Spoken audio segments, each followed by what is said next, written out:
Transformers, robots in disguise. Autocats transform and roll out. Hey, hey, Wolfpack, we're back with another surprise tier list stream. And we're finally back to Transformers after departing it for a long while. Yeah, it has been a long time since our last Transformers tier list, so why not return with the Transformers movies? All of them. The good and the many, many bad.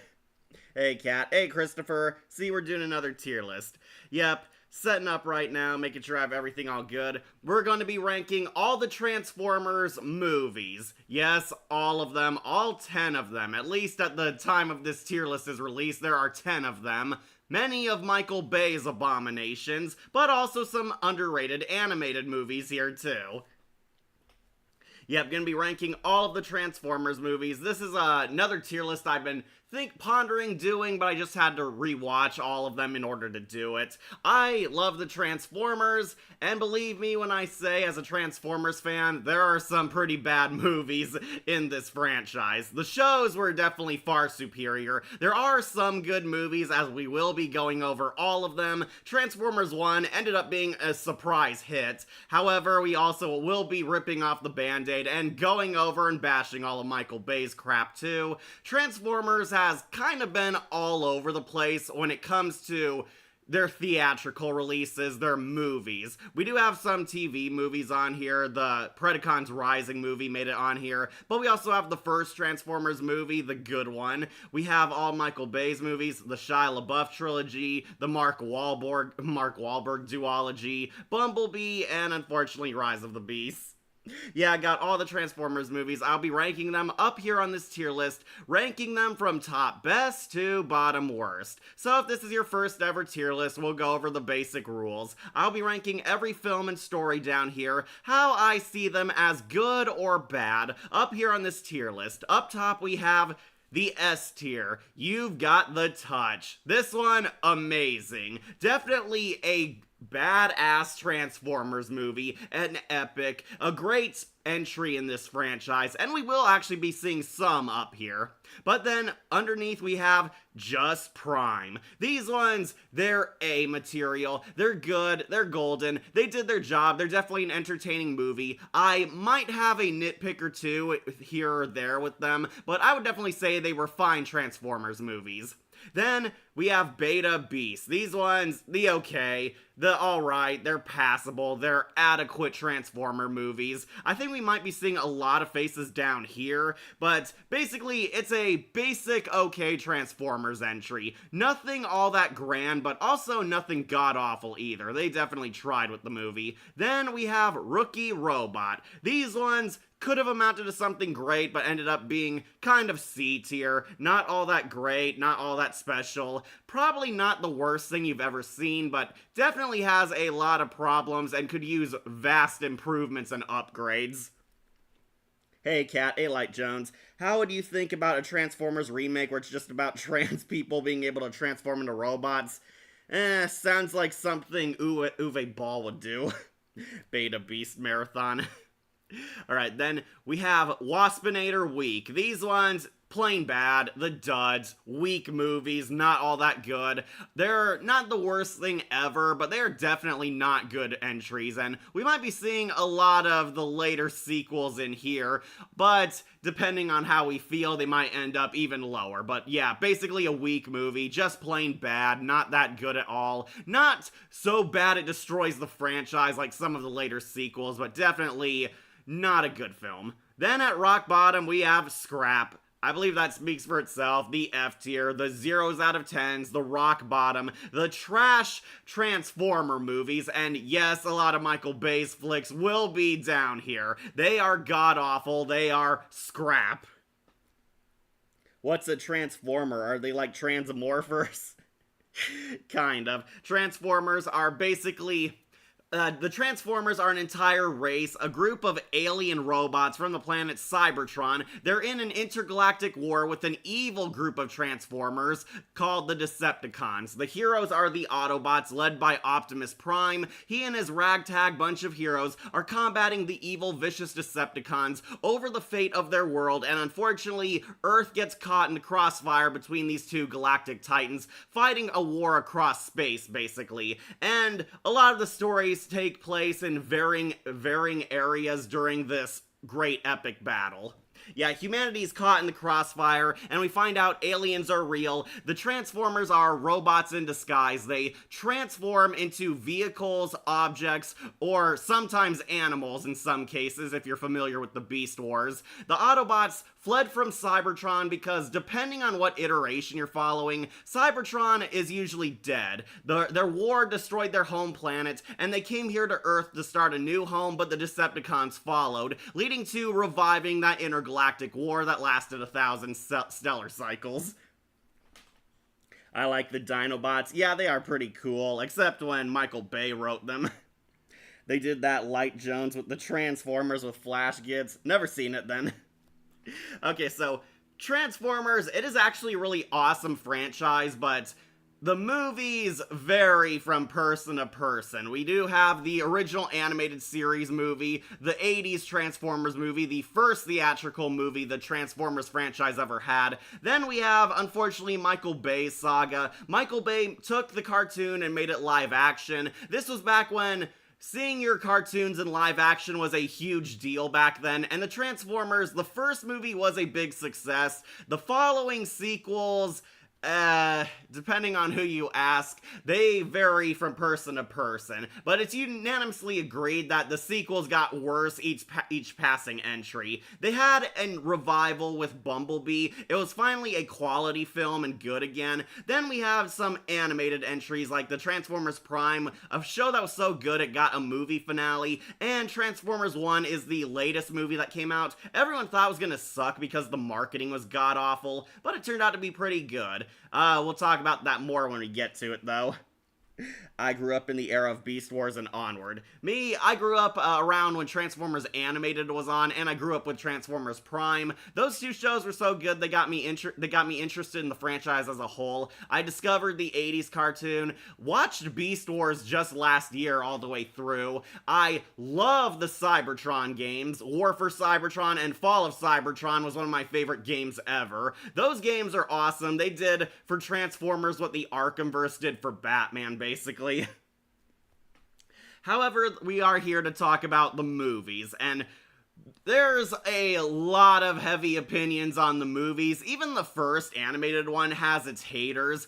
You either love them, hate them, unanimously agree with the internet's opinion. Some think it's bad, some think it's underrated, some thinks that it was actually good. But yeah, we're gonna be talking about all of them, expressing our opinions, talking about the good, the bad, and the Michael Bay.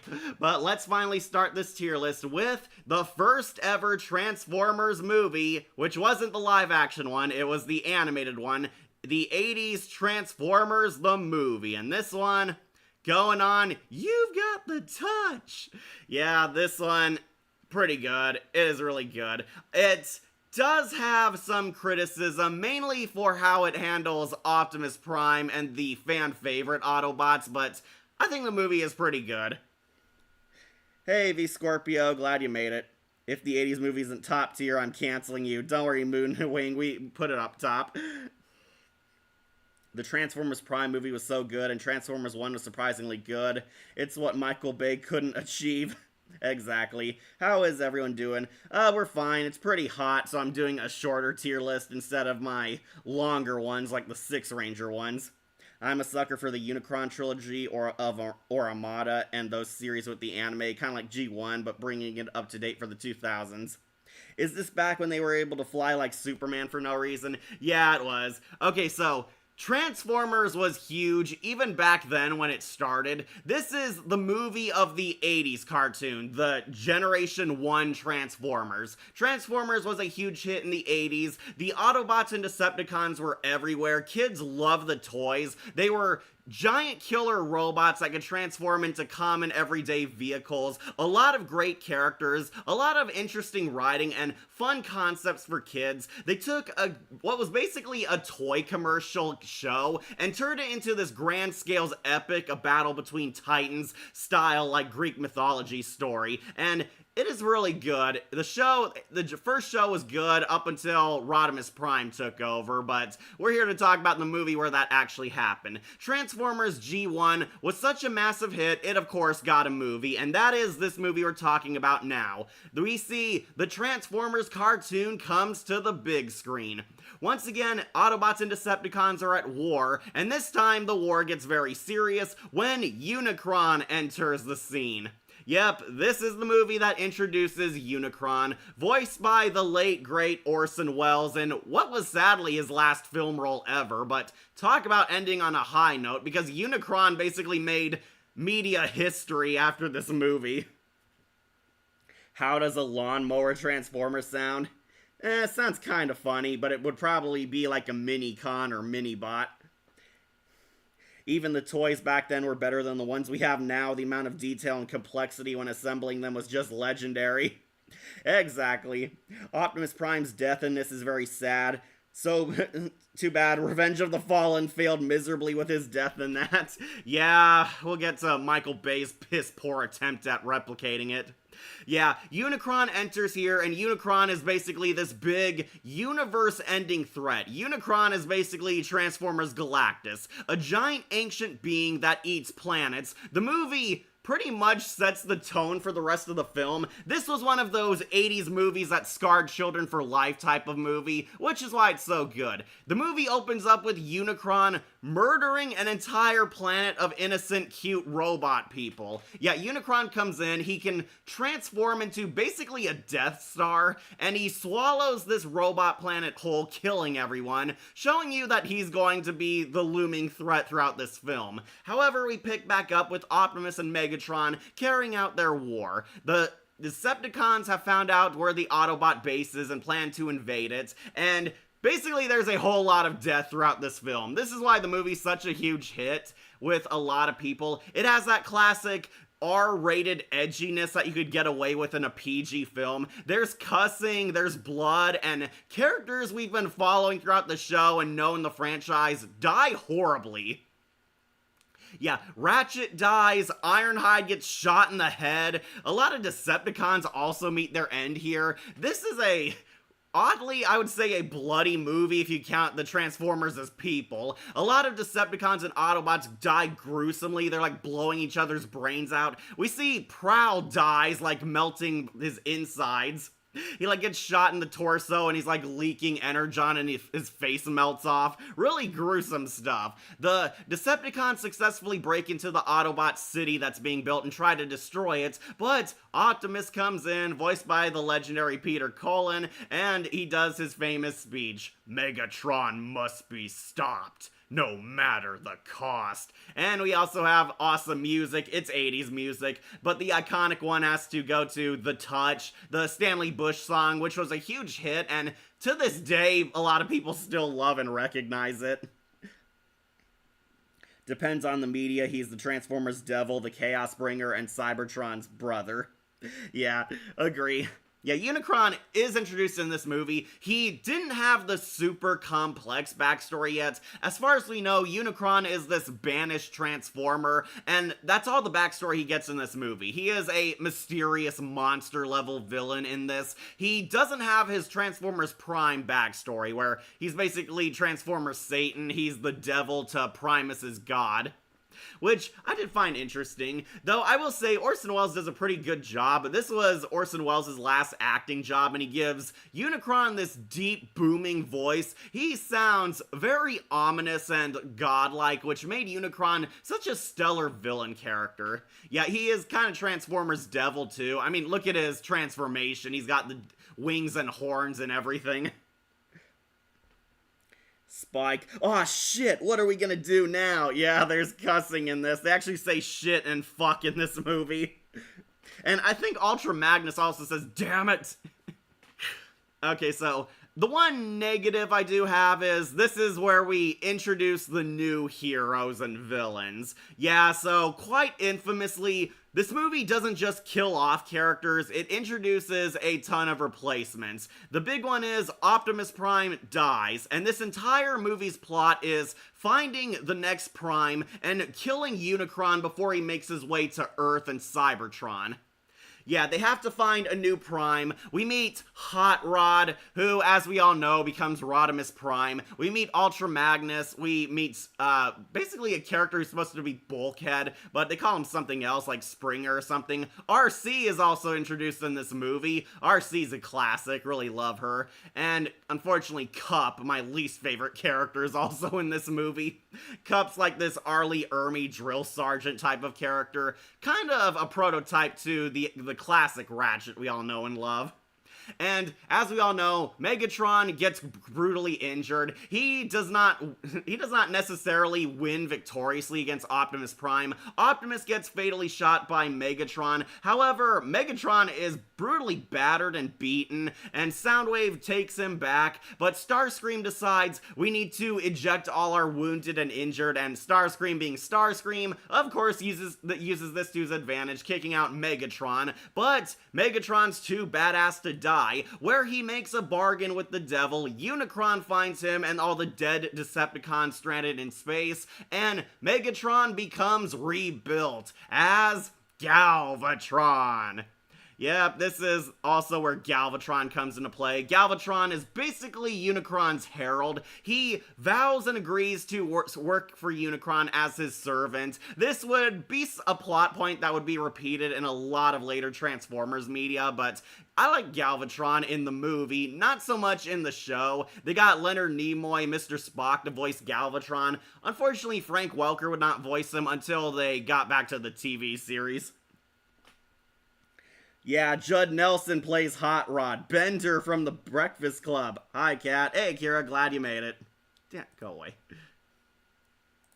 Yeah, we meet Galvatron, and Galvatron's kind of the Silver Surfer to Unicron's Galactus. He's his herald, his servant, his antichrist. He does his bidding. Unicron finds out that Optimus Prime is dead, so he demands he bring him the Matrix of Leadership. It's the one thing that can kill him. He needs to destroy the Matrix of Leadership while Optimus Prime is dead, and he's making his move using Galvatron to basically go on a hunt to find and kill the newbie Autobots.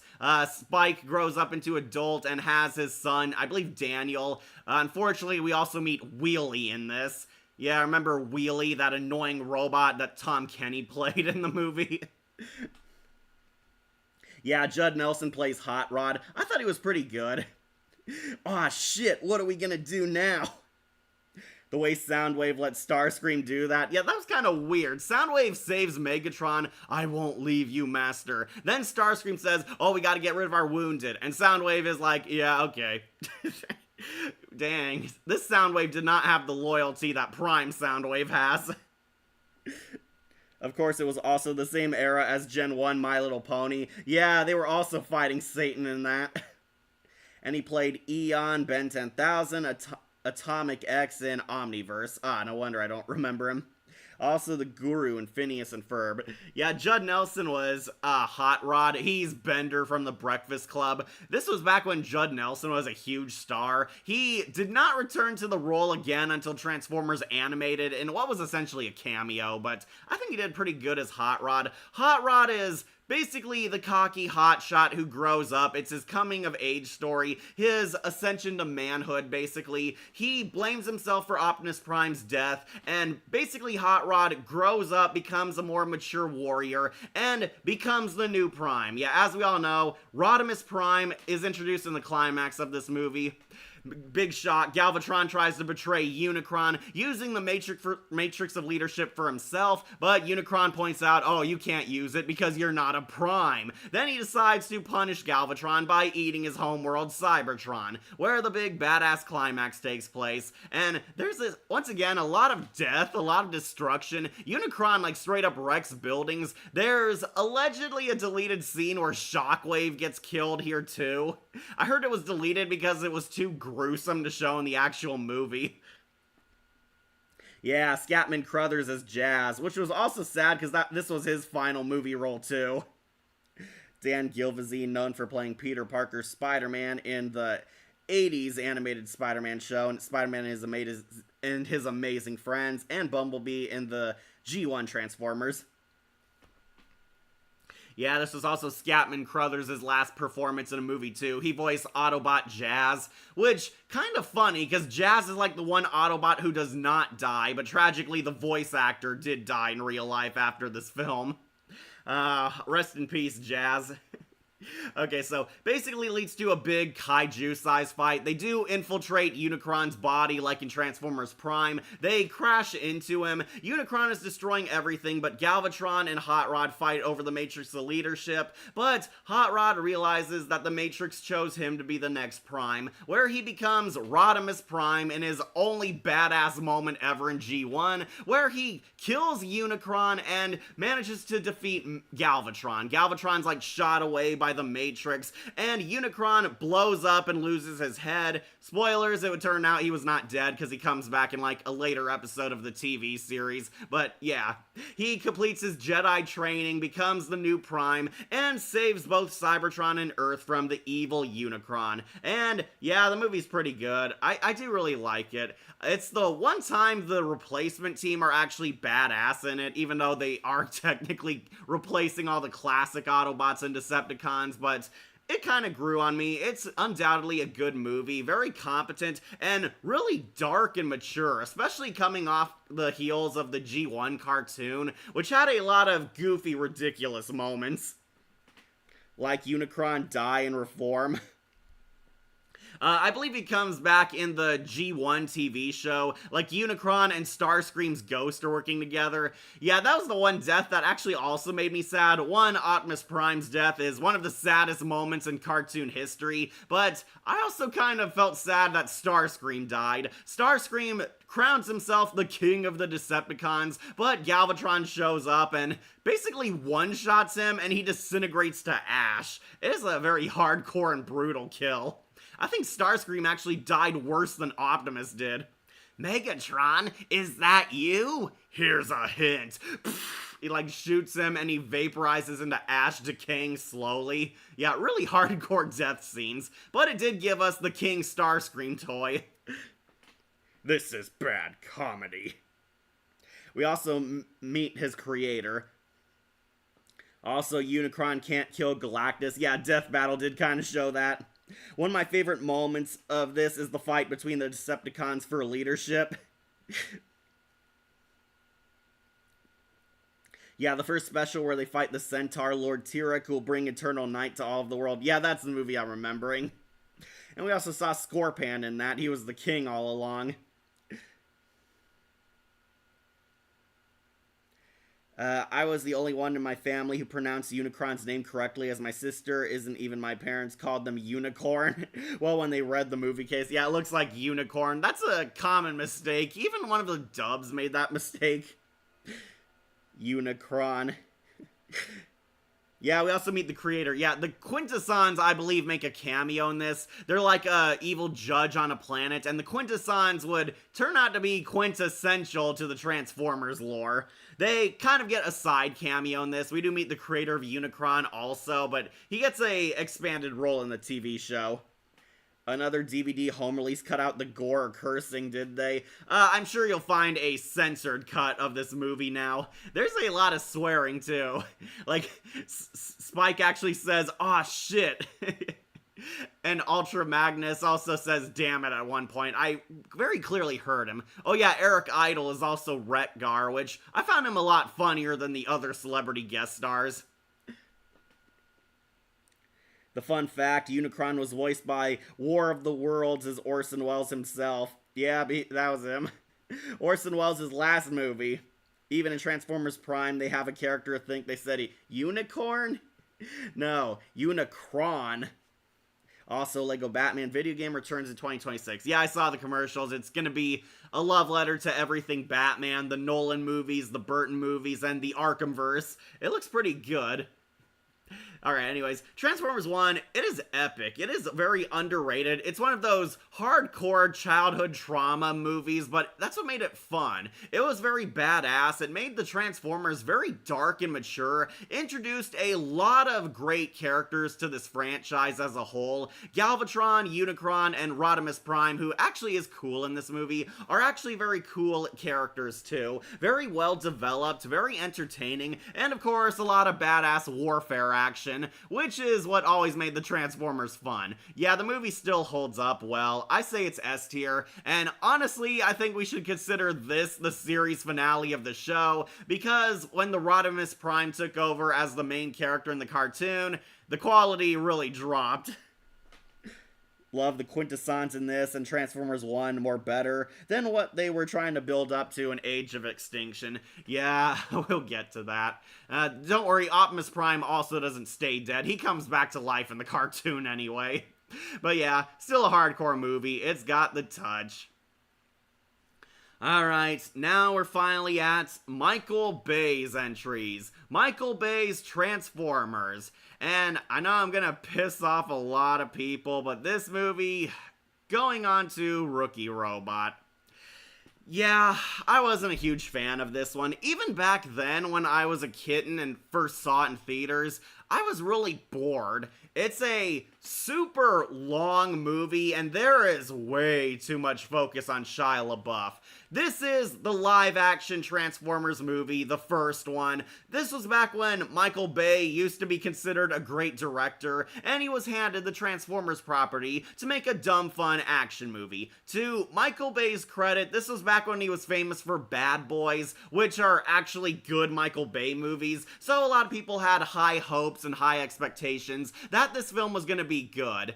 And well, a lot of people like the first one, but me, I'm not one of them. I think it's very slow. I think it's boring. There's too much focus on the human characters and really awkward, cringy comedy that's desperately trying to make the kids laugh, and this movie does not know who its target audience is. At first I thought it was for kids like me, but there's some adult humor that always flew over my head as a kitten, and a lot of focus on Shia LaBeouf's wacky antics, which I did not want to see even back then. Yep, the Bayformers, it's time. Michael Bay, those films were terrible. Like we need a Batman video game tier list rank. Alright, as soon as the new Lego one comes out. So, when Batman Aztec comes out, are you gonna get a revamped Catwoman and Two-Face tier list? I might, but we might do the Joker since he's also in that. The first film was okay, it's fine, that and the third one in my own opinion. Okay, we'll talk about Dark of the Moon soon. Darius McCrary is Jazz, oh that's right. In this movie is also in the same universe as Friday the 13th, 2009, which always made the experience of both movies better when I watched them. Though I like to point out that it gives you a funny reason to say, the best villain in the Transformers universe is Jason Voorhees. The only good thing about those films was bringing back the original Optimus Prime and Megatron. Frank Welker is not Megatron in the first 3 movies. Frank Welker came back in, technically, Revenge of the Fallen, but he's Soundwave. He didn't voice Megatron again until Age of Extinction. And the Tooth Fairy scene did make me a few chuckles. Okay, you're one of the few.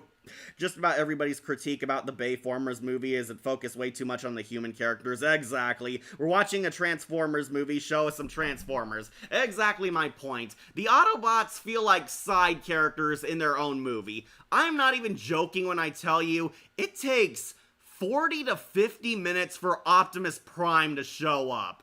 He shows up briefly in a cameo, then when he actually talks to Sam and Michaela, that's her name, Megan Fox's character, Michaela, when he actually shows up and talks, it's a pretty fun moment hearing Peter Cullen's voice coming out of Optimus. He played Optimus in the G1 cartoon, and as we all know, in the video games, Transformers Prime, and a lot of great Transformers media, because Peter Cullen is for Optimus Prime what Kevin Conroy is for Batman.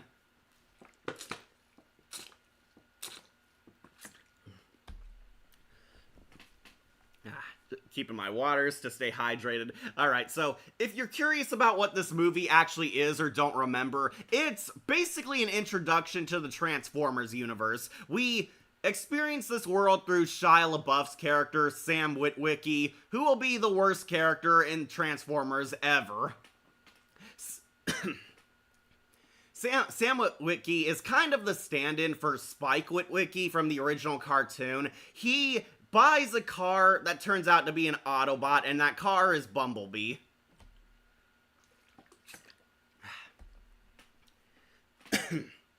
Sorry, needed some water. Yeah, he buys a car and it turns out to be Bumblebee, and Bumblebee reveals that he's a Transformer. Sam is being hunted down by the Decepticons because he has a MacGuffin artifact that both the Autobots and Decepticons need. These glasses have markings that allow him to decipher the Allspark. Yeah, the Transformers are searching for the Allspark, this powerful cosmic cube which can create Transformers, and whoever has the Allspark can literally create life and do anything with that new life. And the Autobots want to use the Allspark for good, the Decepticons want to use it to create more evil super soldiers to outnumber the Autobots and conquer Cybertron and the universe. Of course. And basically these glasses have like the markings of the Allspark to unlock it, and Sam happens to have them because they belong to his distant ancestor, and both the Transformer groups are trying to hunt him down. Always going to be excited for the episodes back then because Peter Cullen was told not to change his voice very much, so he just always sounded like Optimus Prime in the male characters he voiced. Yeah, Peter Cullen also voiced multiple characters in My Little Pony G1. Peter Cullen was all over classic 80s cartoons. He didn't voice Megatron in this film, then forget that this film's terrible. Yep, Frank Welker would not voice Megatron until the fourth movie, Age of Extinction. They got Hugo Weaving, that's his name. They got Hugo Weaving. Agent Smith plays Megatron. And Hugo Weaving, honestly, I defend he does fine. The problem is Megatron doesn't even feel like a character. Megatron is a generic Doomsday villain. He's your typical bad guy. He wants to take over the world because he's evil and such. Megatron has been like frozen in like a block of ice. He's sealed away by the government. And of course the Decepticons are on their way towards reviving him. The government, or I should say, what was it, like Section 7 or whatever, like this secret government organization, like these men in black. They have the Allspark, and they find out that the Transformers are here to collect it. The Allspark was discovered years ago and is being held in like the Hoover Dam. There's a lot of government conspiracy stuff, and it gets more ludicrous as these sequels go on. But yes, we get a lot of Shia LaBeouf, and we also meet Michaela Baines, Megan Fox, who a lot of people really love because Megan Fox was hot. I honestly never thought so.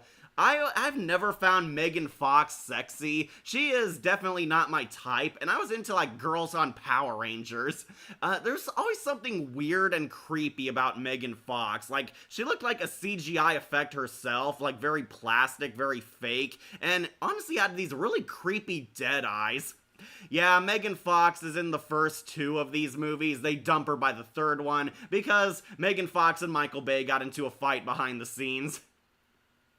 Yeah, don't worry, they resolved them by the time she came back as April O'Neil to ruin TMNT, but yeah, no, don't really like Michaela Baines, and there's a lot of focus on her because, of course, she's the hot chick, she's the love interest, she's the reason why teen boys help pay for these movies. Bumblebee is kind of the main Autobot, and I've never liked Bumblebee either, and this movie is a big reason why. He's an annoying comic relief. He acts like a child even though he's 1,000 years old. He gets into wacky shenanigans with Sam Witwicky. There is a ton of comedy and filler all throughout this movie, and it made me laugh a few times, but not as often as Michael Bay thinks it did.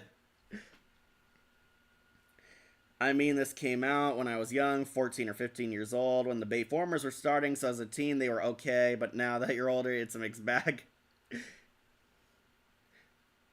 Yeah, way too much focus on the human characters. I swear, Anthony Anderson is all over this movie too, and he is annoying. He's always screaming and doing his racist black guy voice. Oh, hell wow, I didn't sign up for this shit. Oh, that's Wolverine. He's always screaming and acting stupid. Anthony Anderson is funny, but this movie sucked the funny out of him. Like, we have the new Scooby-Doo movies Monsters tier list. Soon. I just gotta finish watching it. Peter Cullen, yeah, he was also in MLP. He's also in Pac-Man as Santa Claus. When the film came out, my cousin actually thought the Decepticons were the good guys because of the video game. Which video game is that? The Michael Bay games? The Decepticons are, like, clearly evil in every other game. Always going to be excited. Alright, that one. Like, I remember this is weird, like Bumblebee being the owner of the car in the 2018 movie. Yeah, that's kind of weird. He goes back to being sold as a junk car. Yeah, Sam's grandfather's glasses are a MacGuffin. Yeah, it's what they're all after. Sam is only important because his ancestor was an important guy in history, and he has these glasses that can decipher the Allspark. It's why they're both after him, and I was kind of confused when the police car chases him because the police car is usually Autobot Jazz or Prowl, but it's actually one of the Decepticons, Barricade. They got Jess Harnell to voice him in one of his first major movie roles. Are you ladies man's 3317? He's like trying to kill him. And I wish we had more recognizable Decepticons. A lot of the Decepticons are really obscure. The only two people will recognize are Megatron and Starscream. All the others are either Michael Bay's OCs or very obscure Decepticons. In this movie, the villain lineup is Megatron, Starscream, Barricade, Frenzy, Blackout, and Bone Crusher, and most of them people are not gonna know. Like, they're really obscure. They're either background characters from the G1 cartoon or from the Transformer comics. I had no idea who Blackout was until I saw this movie. He has a really cool power, but he also dies by the end of the movie, so yeah, I didn't really feel any connection to him. Well, there was multiple Transformer voices in some of the episodes of the OG My Little Pony series, but yeah, Peter McCullen. Well, a lot of voice actors in the 80s were in a lot of those merchandise-driven shows. I know half of the Transformers are also in G.I. Joe. I did watch the Real American Hero cartoon and hear a lot of them. Like the glasses joke in Haunting Hour, Grandpa's Glasses review ending. Yeah, glad you liked that. We need a Brave and the Bold tier list. I'll have to rewatch some episodes. It's been a while since I've seen the story arc heavy ones. You and me both. I never found Megan Fox that good looking. Yeah, I did not, and pretty much what sealed it is when she became April O'Neil because she didn't look jack like the character. Like, why not Grey DeLisle or Scarlett Johansson be in a Transformers movie? Grey DeLisle voices RC in Revenge of the Fallen for like 5 seconds before she dies.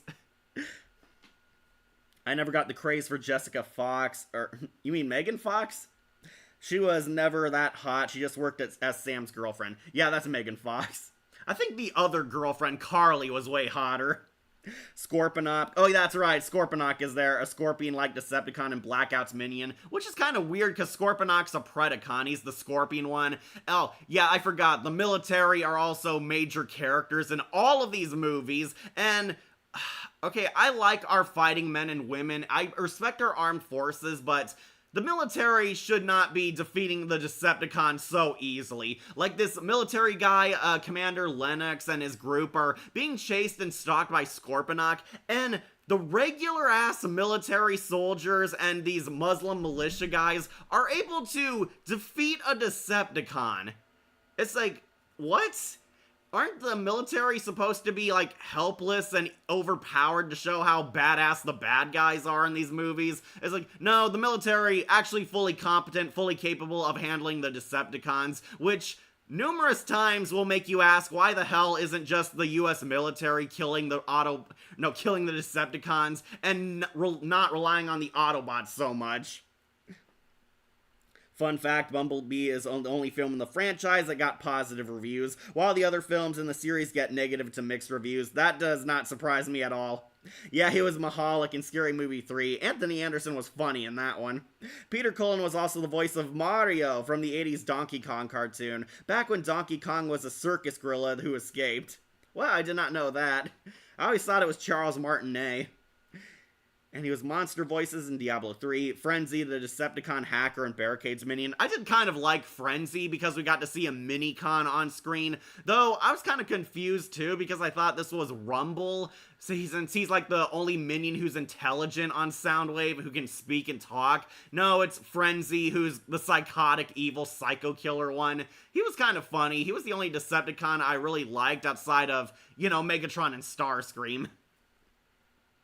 Even I do say that the first live-action Transformers movie was okay, in my opinion. It's just one of those film series that just gets progressively worse as it went on. Yeah, that's kind of the gist. I never really liked it because, once again, it is very padded, dragged out. Not too much happens, way too much focus on the humans. I swear, Megan Fox and Shia LaBeouf's romance hogs a ton of spotlights. We also meet Agent Simmons, nobody's favorite character. He's supposed to be kind of like the Agent Fowler of Transformers, and John Turturro is hilarious, but boy, did this character feel like he belonged in a different franchise entirely. Agent Simmons is like, once this government agent, he's like competent, he's in charge of like the Men in Black, and basically he gets beat up and humiliated all the time. Like friggin' Megan Fox made him strip down at gunpoint because he's so pathetic. He's just what got annoying and stupid. Barricade was actually kind of terrifying in this movie. Yeah, he was, because he tried to kill Sam.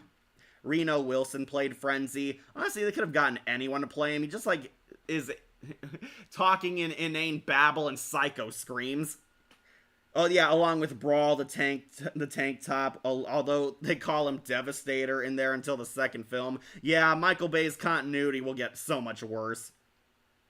The Tooth Fairy scene was my favorite because of how the girl had her tooth in a sack, and when she saw him, she said, "Excuse me, are you the Tooth Fairy?" Oh yeah, when the Autobots are landing. Oh, speaking of which, the Autobot lineup, only Optimus and Bumblebee truly matter in this entire saga, but in here we do meet an interesting team of Autobots. They are major characters from the franchise. There's Optimus, Bumblebee, Ironhide, who is pretty cool, Jazz, who is the expendable black guy who dies, and Ratchet, who's kind of a lifeless Spock type of character in this. Yeah, Ratchet is in this, and he gets no character. I would have cried if Jeffrey Combs' Ratchet died, but no. Yeah, Ratchet, he's the medic. Ironhide, he's the badass second in command in this one. Jess Harnell definitely gave him a fun personality, though unfortunately he's the only one. Ratchet is kind of the emotionless guy. Bumblebee cannot talk. He does talk through the radio. Yeah, this is the movie that started that annoying comic trend. Yeah, Bumblebee talks through the radio, and this movie was what started that idea, why Bumblebee always used funny noises to communicate, and Jazz pretty much gets no personality. He is literally the token black guy who dies. Yet Jazz is the only Autobot who dies in the final battle. "You want a piece of me? You want a piece of me? No, I'll take two." And Jazz gets like ripped in half, which honestly shouldn't kill him considering what Bumblebee survived. But yeah, Jazz is the only Autobot who dies, and you really feel nothing because he was a non-character. Yeah, there's, once again, focus on the human characters. Charlie Adler could have been a good Starscream, but he barely talks. Megatron and Starscream have one interaction in this entire movie, and then they separate and just are howling and screaming and saying, "Die, Autobot scum!" And that's really all their dialogue throughout this entire film. So, Shia LaBeouf basically ascends to manhood. He has his coming-of-age story, and he uses the Allspark to kill Megatron. Yeah, it is very anticlimactic and makes you ask why the Autobots never tried this, but yeah, they're fighting over the Allspark cube, and Sam just rips out Megatron's heart with the energy of the Allspark. And that's the end of Megatron, and the Decepticons all die, except for Starscream, who's used as sequel bait. Unfortunately, that led to Revenge of the Fallen, so get excited for Letdown. Yeah, honestly, the movie I think is... Alright, it's okay if you're like a normie viewer, if you're not familiar with Transformers, but to me, I don't like it. I think it's just a waste of time. It's not the worst movie I've ever seen, which is why it's up here on kind of on a C tier list, but it's a mess. The plot is very messy. They do not do a good job introducing you to Transformers lore. Way too much focus on the humans. Way too many awkward comedy moments. Like, I swear, there's a masturbation joke here where Shia LaBeouf's parents think he was jacking off. Yeah, isn't that the kind of humor you want to see in your family picture? Peter Cullen is, as always, badass as Optimus Prime. I think Hugo Weaving did fine as Megatron. The problem is he's just not written well. The effects do hold up very well. I will say that the CGI still looks good to this day, and Michael Bay's explosions are, of course, the highlight of this, but it's not all that great a movie, and I will argue that is not one of the best Transformers movies ever. I'm putting it onto Rookie Robot. Could use some improvement, but the best thing I can say is it's passable, turn your brain off entertainment, and unfortunately, the sequels will get much, much worse. The Tooth Fairy scene, Killer Bee and Naruto Shippuden. Oh, that was him, okay.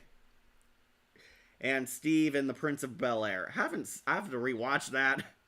It's 1997, Godzilla all over again. Oh yeah, somehow the government is able to hide the Transformers warfare, even though a million witnesses saw them in broad daylight.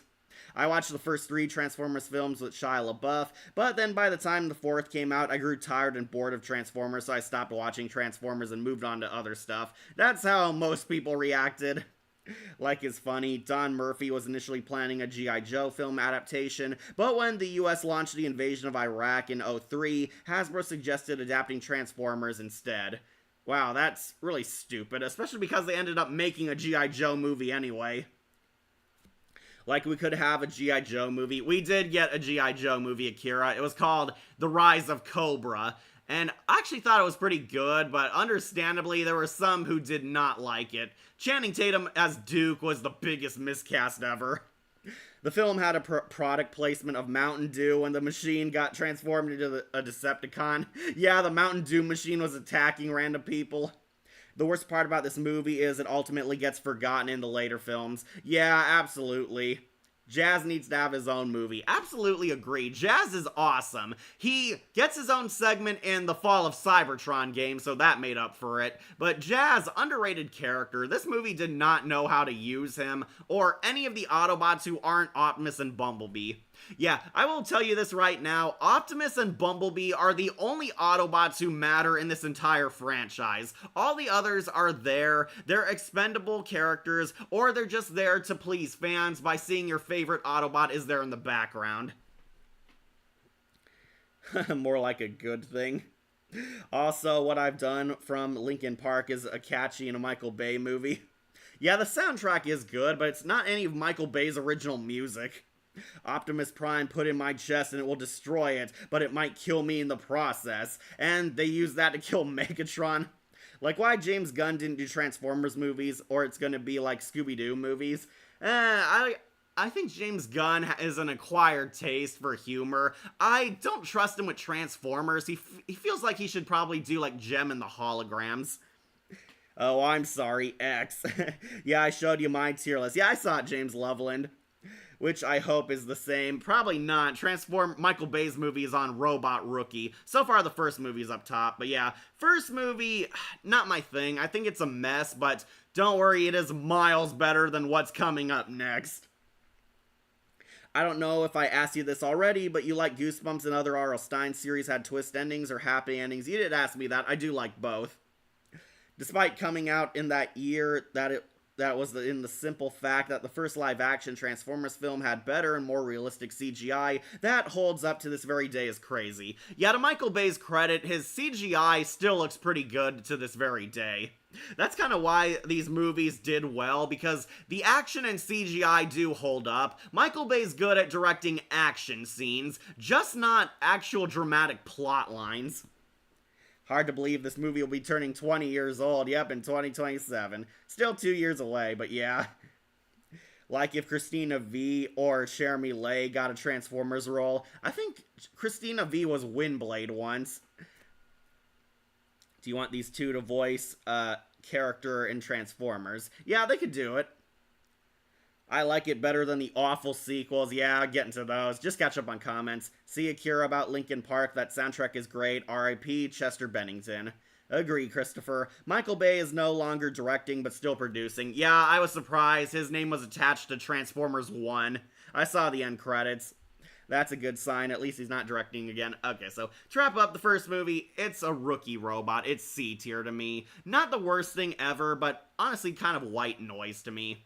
Unfortunately, it is miles better than what came after, Revenge of the Fallen. Yep, let's talk about everyone's favorite Transformers movie, so favorite and beloved that it was the first Transformers film to win a Razzie Award.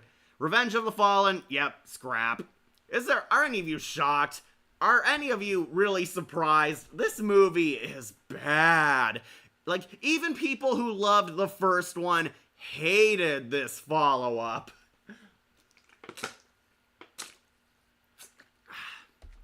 Drinking water because I have a lot to rant about. This movie sucks. It is garbage. Michael Bay pretty much quadrupled down on all the worst parts of the first film, and even people who love and defended movie 1 pretty much abandoned the franchise after this sequel. It is that bad.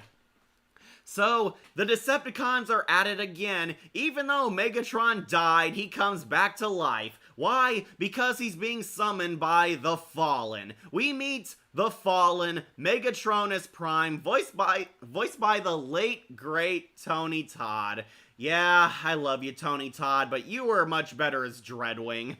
So, the Fallen is the overarching villain of this movie, and he's the quote-unquote founder of the Decepticons. The Fallen has returned, and he needs to wipe out all the Primes. It turns out Optimus Prime is the last Prime, and the last one who can defeat Megatronus. Megatronus was basically the Judas of his inner Autobot circle. He was the one Prime who turned to the dark side. Megatronus was the fallen one. He was a part of the 13 Primes until he fell from grace and became the first Decepticon. And he wants to rise again. All of the other Primes are dead or at least out of power, and he needs to eliminate Optimus Prime to take the Matrix of Leadership. Yep, we are doing the OG animated movie all over again, but with this entirely new villain. Megatron is brought back to life because, as you'll soon discover, death is very cheap in this saga, and we instantly shatter continuity by erasing everything that happened in the first movie. The Transformers are now secret robots in disguise again, and everybody pretty much forgot that big epic battle at the end of the first film. Candyman, Candyman, Candyman. R.I.P. Tony Todd. Why did they do that? Also, it has, the Revenge of the Fallen video game. I heard some people said the game was good, better than the movie. No, I'm not shocked. I knew this film was bad. Yeah, we all did. That's the joke. Revenge of the Fallen, what happens when the movie is not written. Yeah, so for those of you who don't know, back when this movie was made, there was a writer's strike. All the Hollywood writers were protesting and refusing to work. Yes, this writer's strike did happen before the recent one, and unfortunately they were making a Transformers sequel, and Michael Bay lost his entire writing staff due to the writer's strike. So Bay took it upon himself to write this sequel for you fans. And this pretty much exposed that Michael Bay is a horrible, horrible writer. There are so many awkward scenes that go nowhere. If you thought the first movie was boring, this one doesn't even feel like a Transformers movie at times.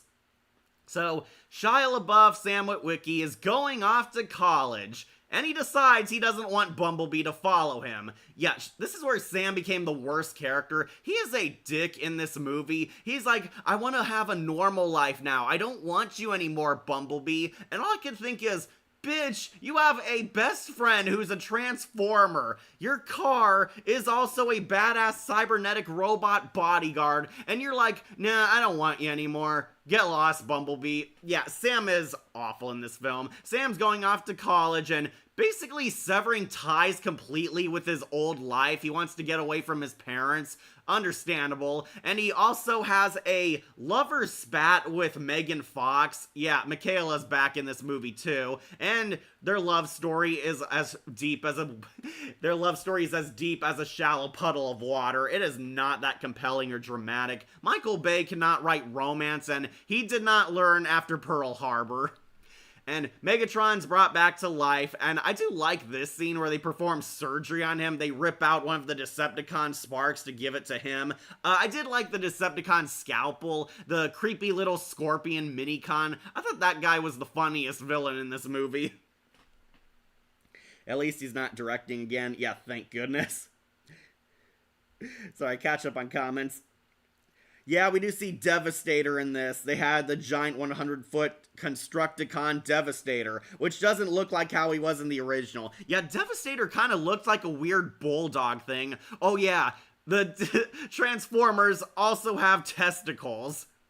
Yes, I'm not even joking. There's a joke where I'm underneath the enemy's scrotum, and there's a big ball sack on the Devastator. Yeah, Michael Bay made it canon that the Transformers do have reproductive organs. Isn't that what you wanted to see made canon in your Transformers movie? Yeah, Tony Todd is good, but The Fallen is, once again, another generic Doomsday character. We don't really learn much about The Fallen, despite this being his revenge movie. Jetfire, one of my favorite Autobots, is in this, and he is the only new character I also liked. He's a former Decepticon turned Autobot, and honestly, this guy could have had his own movie or origin story, but no. Jetfire's like this wise Yoda mentor. He's like hanging out in the Smithsonian, and they need him because he knows how to save Optimus Prime. When I was younger, I love it more than the first one, but watching it, it's an absolute mess. Yeah, okay, this was the movie where I kind of gave up on these Transformer movies. I did soldier through the rest of the sequels eventually for this tier list, but yeah, this one, I gave up on Michael Bay doing good Transformer movies with this one. I already didn't like his first one, but this one was total trash. The only thing going for this is the CGI. It's the Transformers equivalent of 2001 Planet of the Apes, if you will. Yeah, the special effects and action, of course, look good. They still hold up. Candyman. So, Lord Zed, or Lord Draken of Transformers, yeah, pretty much. He's kind of like Lord Zed, or possibly Dark Spectre. The last Prime ever, huh? That aged well. Yeah, Sentinel Prime somewhere off in the freezer right now. Megatron basically never dies. Yeah, Megatron dies in all these movies, and he always comes back. And this is the first one that brought him back to life, and honestly, it makes you kind of question why bother when Starscream was set up as the next villain. But Starscream ended up being a bunch of nothing. The two locations were used were Qatar in Transformers, and it stood in for the Egypt film. How dare you say that to Bumblebee? He's the best Transformer ever. I don't agree with that, but I agree he deserves better than Sam Witwicky. So this is also a movie that struggled through production hell. Yeah, it did. It absolutely did. They were supposed to have more of the classic Autobots and Decepticons show up. Some of them did, but they got downgraded to cameos. Barricade and Blackout are both somehow alive, even though they died in the first movie. Oh yeah, my favorite villain, Soundwave, also shows up. Frank Welker is back as Soundwave, and they forgot to give him the cybernetic vocoder voice. Like, the Soundwave is like up in space, he turns into a satellite, and what does Soundwave do? All he does is hack a government satellite. Soundwave acknowledges hacking military device. And he launches Ravage, who doesn't even look like a cat. Yeah, Ravage is like this Cyclops Cerberus looking dog. It is a really hideous looking redesign, honestly. And I actually like Ravage. He was one of the best mini-cons ever, but no, they made him that thing from the Attack of the Clones, the Geonosis Coliseum. The score of Revenge of the Fallen was composed and produced by Steve Jablonsky. Like Michael Bay, feels like the Thomas Astruck, the terrible romances, actually much worse. Vomit alert. Oh yeah, we also see Pretenders in this. There's a Decepticon who can turn into a hot human girl, and she tries to seduce Shia LaBeouf, and she's really a Decepticon Terminator. I thought this was cool at first, but then you see her weapon is her weird tongue whip. Yeah, she has like this extended tongue that turns into a whip, and she basically turns into a Terminator trying to kill Shia LaBeouf. Sam Witwicky and Michaela have a lover spat, and do you really care? I mean, really, do you really care that Sam and Michaela have relationship issues? Yeah, Sam can't say I love you to his girlfriend, and never says it until he almost dies. That is actually a plot point to their character arcs in this film. And yeah, I do not care about it, just like the rest of you. Sneezes. Oh, sorry, I'm allergic to bullshit. And they have to shoot him with in the testicles as well. Yeah, Agent Simmons comes back and he's under the testicles. Like Serpo from Dan to Dan is better, like look at their true form. So Rodimus Prime never exists. Hot Rod comes in one of the lesser sequels, and honestly he's also pointless there too, so yeah, Rodimus doesn't exist. Dark of the Moon wasted Patrick Dempsey, they did. Devastator. Robots got nards.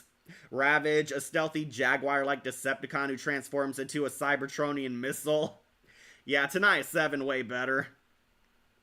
Pretender Alice, as close as a species reference in Transformers. Yeah, kind of. I liked Alice. I thought she was a pretty interesting character, but spoilers, they just kill her off. They have an epic chase scene, they run her over, and basically, we get to the plot of this movie. Optimus tries to save Sam and his friends from Megatron. Megatron realizes that Sam still knows where the Allspark is, and tries to use him as bait to lure out Optimus Prime. Optimus shows up, he murders Blackout 2 all over again. He rips off Starscream's arm, but we get to the big conflict of this movie.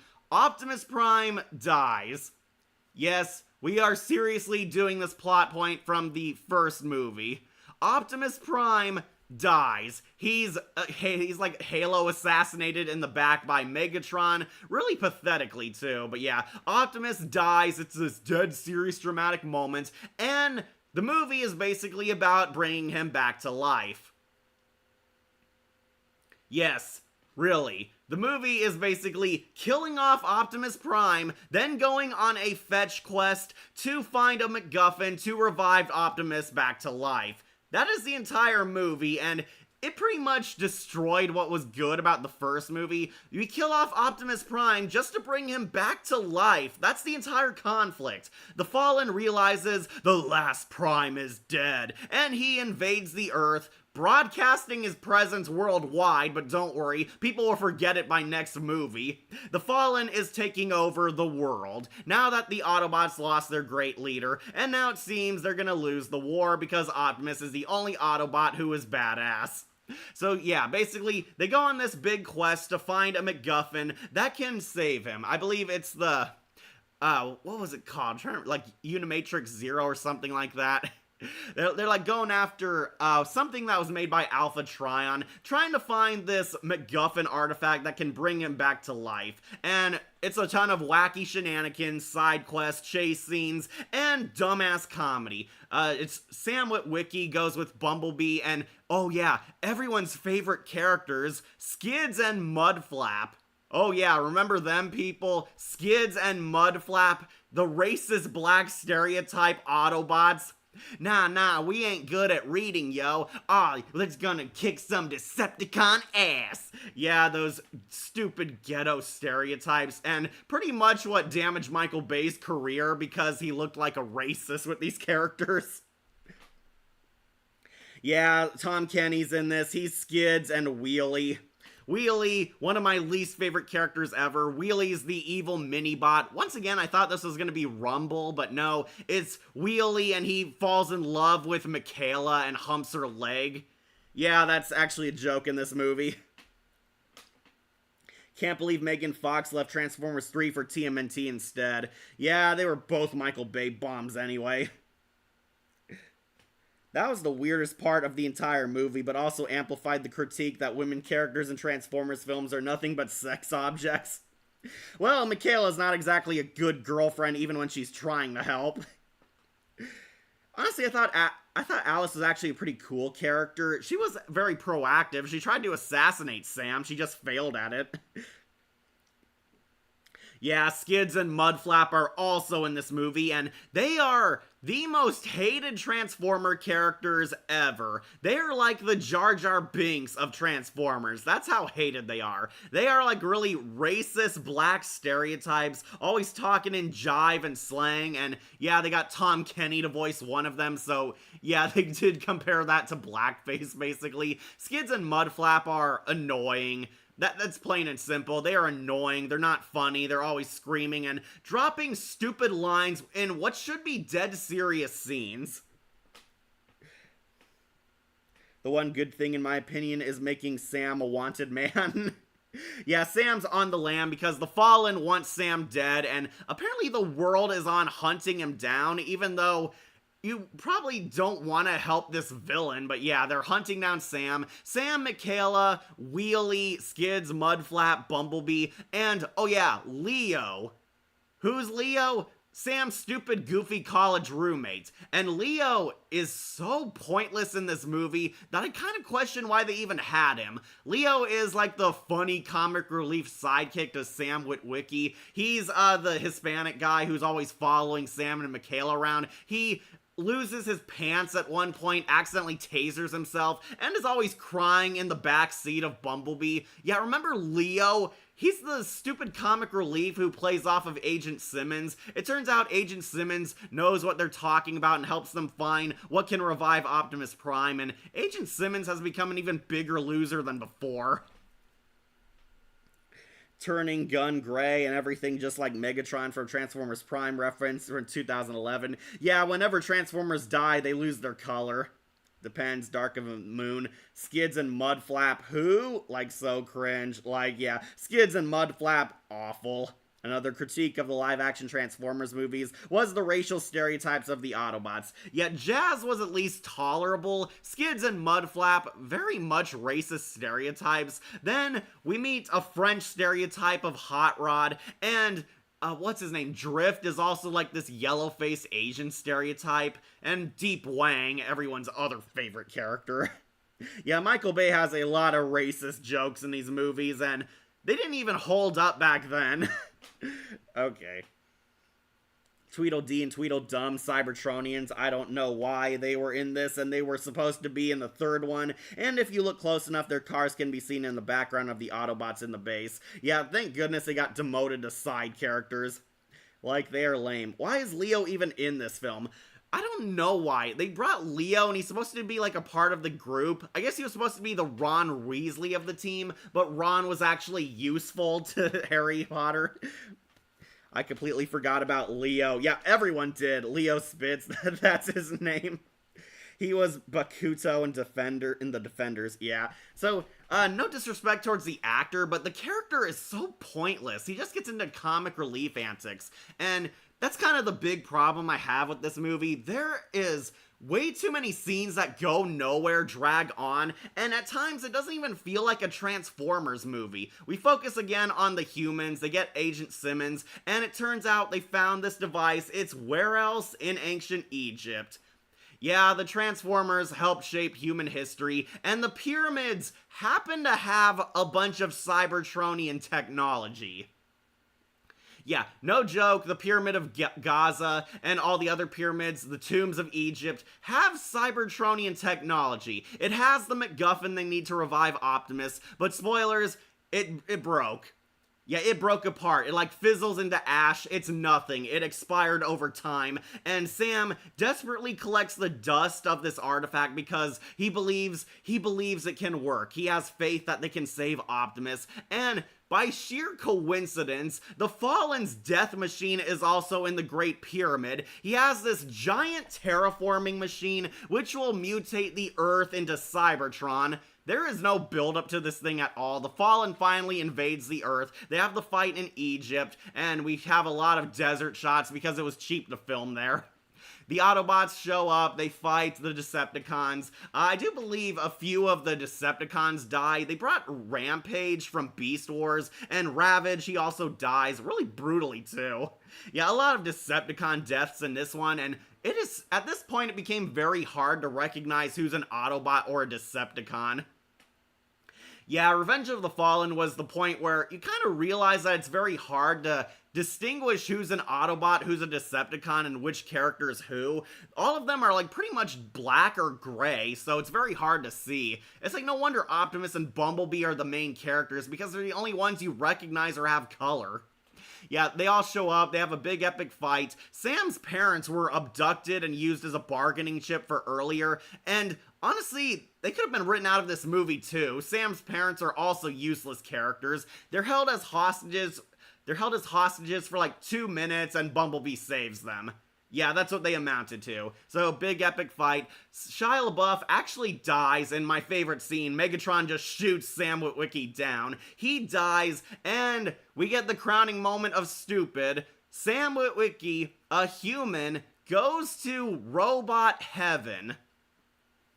Yes, this movie is so stupid. There's a Transformers heaven, and the 13 primes, or I should say 12 primes, they all come and thank Shia LaBeouf for his services trying to bring good in this world, and tell him that the power was in you all along, and that you are the chosen one, yada yada yada, and you could have saved Optimus the entire time, and due to passing some BS secret test of character, Optimus is brought back to life. Yeah, through magic, Optimus is alive again, and he beats up the Fallen in 30 seconds. Like his Leo the Scaredy Cat? Kinda, but Scaredy Cat's got more charm. Like he is lame Shaggy of Michael Bay verse, yeah, definitely. He's about as useless as Jimmy Z from Wild Kratts that I watch with my niece on the PBS Kids. Oh, don't worry, PBS Kids will be gone soon. Oh yeah, RC sisters, who are all actual characters in the original, all die. Yeah, Grey DeLisle shows up as RC for like 2 seconds, and then she's sniped by Starscream. Yeah, watch this movie after Transformers Prime. How'd you love hearing this? RC gets sniped by Starscream and she dies. RC is also like 3 robots, RC, Chromia, and Elita 1, and RC and Elita 1 both die. Yeah, RC just shows up to be killed off. The greatest female Autobot, y'all. Like Christopher, I watch it, but Zaboomafoo is cool. Zaboomafoo is awesome. R.I.P. the Jovian, the animal actor of Zaboomafoo. So yeah, Revenge of the Fallen is what happens when a movie is not written, basically. In retrospect, the movie is complete fan fiction, absolutely. I admit the opening to the second and third and fourth and fifth films were good, showing the backstory, setting up. I mean, I'm surprised that in the fourth film they didn't go to Pompeii with the second one, which would have been nice. Like I thought Rodimus Prime in disguise, well, it wasn't him. Like PBS Kids is my favorite TV series. I think you mean TV network. So Chromia is the only one alive. Yeah, we see her dodge the sniping, but she never comes back in any of these films. So Chromia's MIA in my Roku.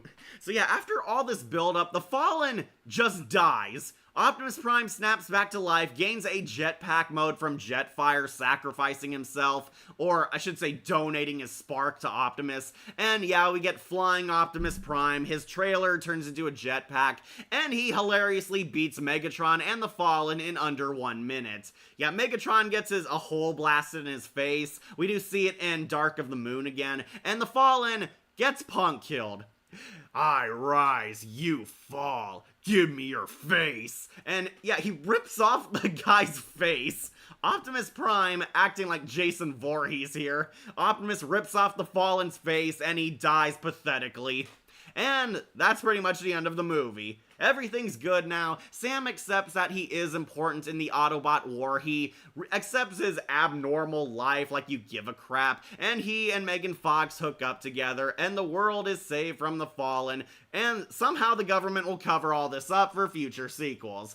Yeah, it's bad. It is bad. It's not funny. It's not entertaining. It is so slow and boring. The humans get even more focus in this one than in the later films. And Yeah, this plot is a complete mess. Tony Todd is completely wasted as the Fallen, and once again, the Transformers don't get much character even though we want to see the Transformers. The Fallen has fallen. And power punch through the gut. Yeah, that's right, that did happen. Fallen dead. I remember him ripping off his face. Like it's like between the lines when I say it. Like Optimus feels like a Mortal Kombat guest character. He should be, but he'd easily squash anyone. Yeah, Transformers Cybertron, Jetfire, and Optimus Prime are combined in that trilogy of the anime mixed with Transformers. Yeah, I know that. I'm the government, I'm the government, I'm the reason nothing works.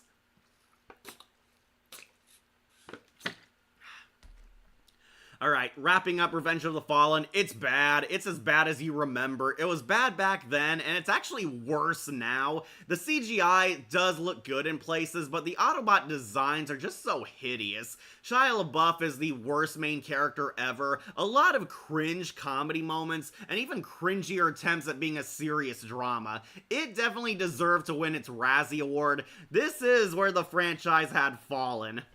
But then we get Transformers Dark of the Moon. Yeah, I believe that's this one. I recognize the sandworm thing. Transformers Dark of the Moon, and sorry James, this one's also scrap. It's better than Revenge of the Fallen by far, but Dark of the Moon was the quote-unquote finale to the saga. It kind of just ended Sam Witwicky's trilogy, but yeah, this movie also sucks. It is not good. Dark of the Moon had some interesting ideas, but what they amounted to was a lot of scrap. The scene where Megan character wore that white dress and with the flower really annoyed me. Yeah, that didn't make any sense either. I don't know what they were going for. You want Bumblebee next? We do have to complete the Sam Witwicky trilogy. I want to rip that band-aid off. Okay, so Dark of the Moon, it is better than Revenge of the Fallen, but just barely. It is still not a good movie. Shia LaBeouf is now an adult in the real world, and he's crying and angsting about his life. Meanwhile, the Transformers find Sentinel Prime. Yeah, you heard that right. Sentinel Prime is in this movie, and he's the twist villain. Sentinel Prime is found in a cryotube on the moon. It turns out the Transformers have helped shape human history. And yeah, once again, we break continuity severely. The Transformers were there on the moon landing, and through a very contrived and overly complex scheme, the Transformers, the Decepticons, actually made a deal with the humans a long time ago during the moon landing to help terraform the Earth. Yeah, this is the big plan. In Dark of the Moon, the Decepticons are enacting this long overdue scheme. They were like playing the long game to conquer the Earth by working with the government. They had Illuminati agents who helped the Decepticons in high places around the world, and the government is selling out to the Decepticons and betraying the Autobots because they made a deal with Megatron a long time ago, offering him the world that the Earth and Cybertron would become allies. Yeah, that is actually the big twist of this movie. It's a long, complex scheme where Megatron made a deal with Patrick Dempsey's, like, great-grandfather or something, that they would help serve the Decepticons and betray the Autobots when the time was right, and that time is now. I mean, Beast Wars did help shape humanity a little better. A little. George Coe was Q, aka Wheeljack. Ugh, don't remind me. The final movie with Spike in it. Well, Sam Witwicky. R.I.P. Leonard Nimoy. Yeah, Leonard Nimoy, who voiced Galvatron in this first movie. Leonard Nimoy comes back and he's voicing Sentinel Prime. The Autobots find Sentinel Prime, and it turns out Sentinel is actually a traitor. He betrayed them and sold out to the Decepticons to win the war, and Sentinel and Megatron are working together. Sentinel is manipulating the Autobots from behind the scenes, pretending he's a good guy, before helping Megatron enact his scheme. And what's their scheme? They're gonna terraform the Earth and teleport Cybertron right next door to our planet. and this plan would probably kill everyone, but yeah, that's the scheme. They're gonna bring Cybertron to our solar system, and the Decepticons will be Earth's neighbors, who will soon invade and enslave all of humankind. Humanity will live, but under the heel of the Decepticons. Yeah, isn't that just a great deal to work out? When it turns out both phenomena are real, Momo awakens a hidden power and Okuran gains the power of the curse. Okay, you're talking about your anime. I mean, the first film feels like a 2000s equivalent of Small Soldiers, of which that film really deserves a sequel. Maybe, but I don't trust Hollywood nowadays with telling stories. Yeah, me neither. They fell off hard. If you really think about Bayformers as a scrapyard in general, yeah. Could Wolf review Dan to Dan? Wolf has his plate full right now. How to find out what a movie is bad want to have Fallen in its name. Or Resurrection. I've never seen a lot of Resurrection sequels that were good. John Duhamel as Colonel William Lennox. Yeah, Lennox comes back in this movie. He's a classified strike team. I mean, Beast Wars did help shape humanity a little. They did, but they weren't, like, there when humans were intelligent enough to remember them. Humans were still, like, developing. They weren't evolved yet. Here, we see Autobots were on the moon landing, and they fought in World War II. Yeah, the Transformers defeated evil German mustache man and the Nazis. Yeah, Optimus says we cannot interfere with human history, and here they are fighting in World War II for us.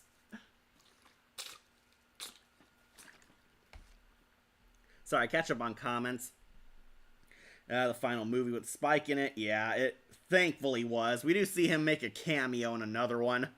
Yeah, a Condor-like Decepticon who's fiercely loyal to Soundwave and frequently changes transformation modes. I think you're talking about Laserbeak. Yeah, Laserbeak is in this movie. Soundwave finally gets involved in the plot. He somehow got out of outer space. He's no longer transforming into a satellite. Now Soundwave is a generic car, and he has Laserbeak. Laserbeak oddly has more lines than him, which is just so wrong because Laserbeak couldn't talk.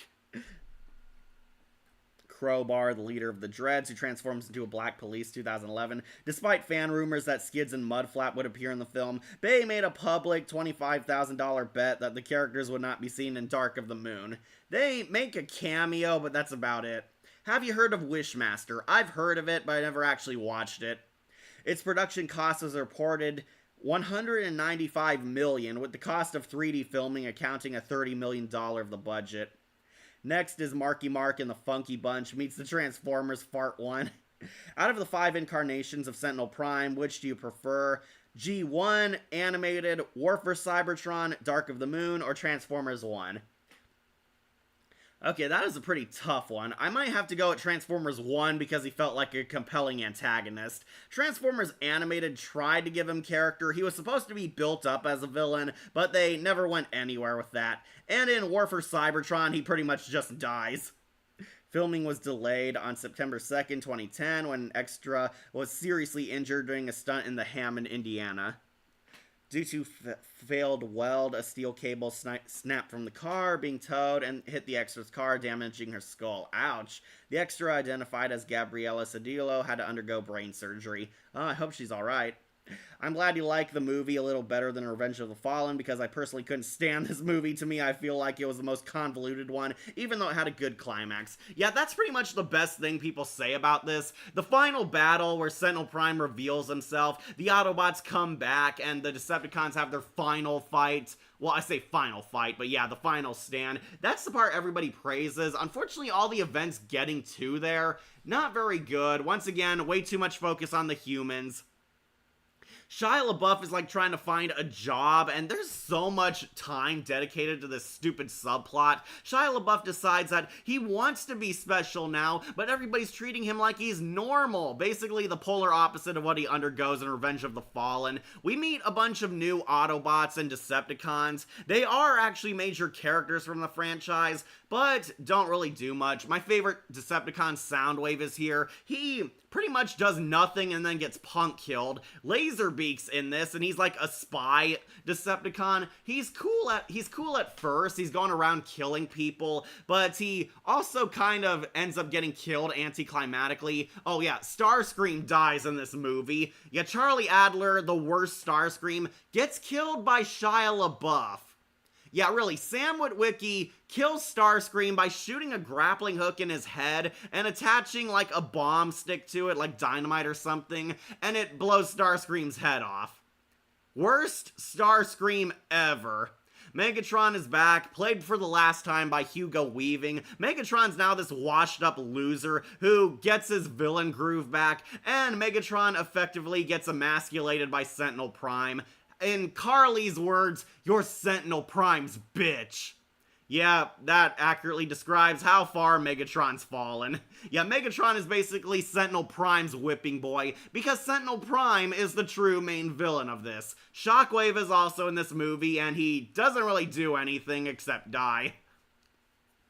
Yeah, Shockwave builds this weird Hydra machine. It looks cool at first. Again, the CGI is the best part, but Shockwave doesn't really do anything, and he's just killed by Optimus Prime. The Autobots now have strained relationships with the humans. The government doesn't trust them anymore, even though they saved the world like multiple times, and they want the Autobots to leave because you trusted Sentinel, Optimus. This is your fault.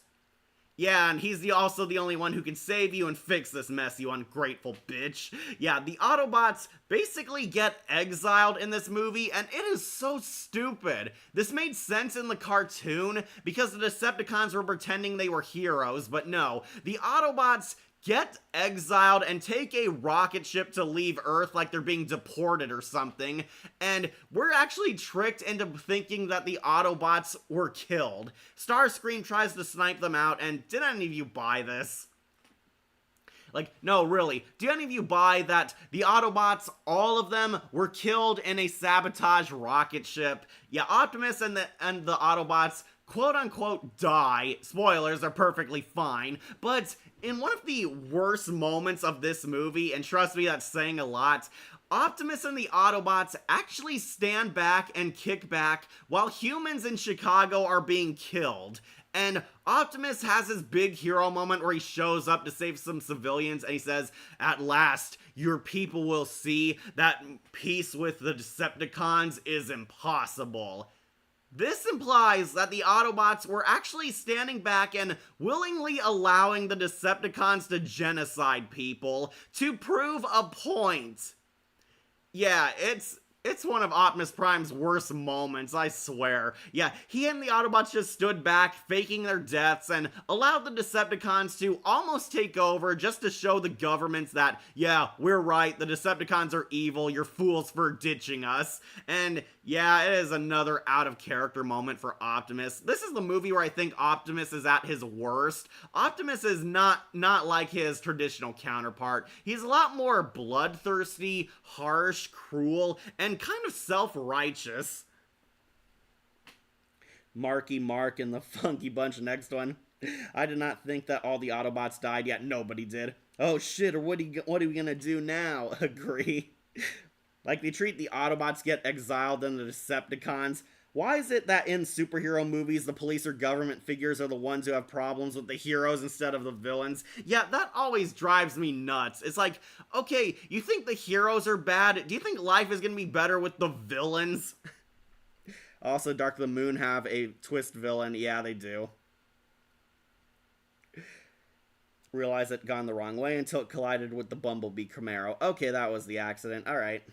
What pissed me off so much about this movie is that simple regression of Sam Witwicky's character and how he's still acting like a preteen. Yeah, Sam does not grow up. Sam gets a new girlfriend, Carly, who actually is based on his 80s love interest, and Carly, way hotter than Megan Fox. Unfortunately, she's also kind of a damsel in distress character. Not too much personality, but a lot more hotter than Megan Fox, and way better as a supportive girlfriend. Megan Fox is often arguing with him. Carly's trying to be a good girlfriend, at least.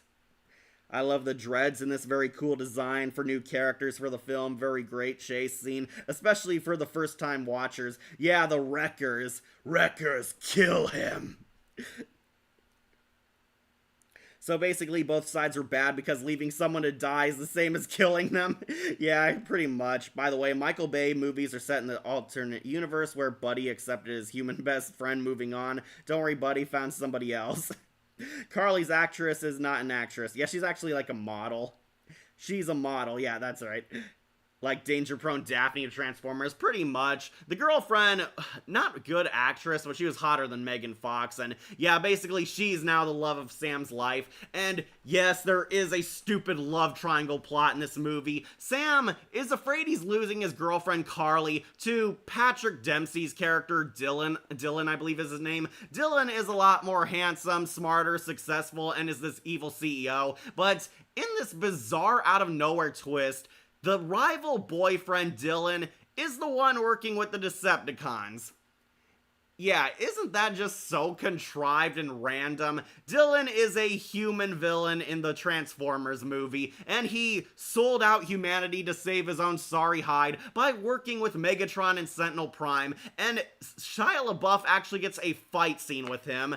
Carly gets taken hostage to be Dylan's trophy wife, and they have a big badass fight scene where Shia LaBeouf kicks Dylan on the terraformer machine, and it electrocutes him to death.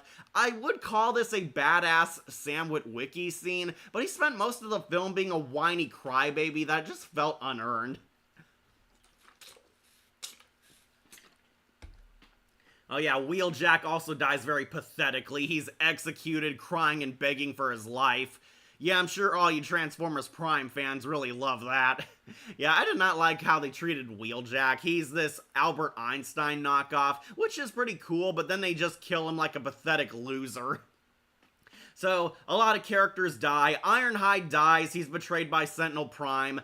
A lot of Decepticons die. Soundwave dies. Really anticlimactically, too. Starscream gets punk killed by Shia LaBeouf. Laserbeak gets crushed to death. Sentinel Prime and Megatron both try to kill Optimus, but through a completely BS redemption arc, Carly talks some sense into Megatron, how he's nothing anymore, and Megatron teams up with Optimus to kill Sentinel Prime before he can teleport Cybertron to our solar system. Yes, Optimus Prime and Megatron work together to kill the evil Sentinel Prime. And yes, it is not very well written at all. It's supposed to be this big, oh, the two long-lost brothers are coming together. The hero and the villain stop a greater threat. And yeah, they defeat Sentinel Prime, stop Cybertron from teleporting. And then, another out-of-character Optimus moment. Optimus is the one who betrays Megatron. Yes, Megatron says, "What would life be without me, Optimus? Let's find out." And Optimus friggin' beheads Megatron. Yeah, Optimus Prime betrays Megatron and murders him brutally, slashing him to death with an axe. Yeah, Optimus Prime, our hero, is the one who backstabs the villain. Megatron is finally killed, and this is the last time we see Hugo Weaving as Megatron. Sentinel Prime is still barely alive, begging for Optimus for peace. All I wanted to do was to save our galaxy. And then Optimus Prime executes him like a cold SOB.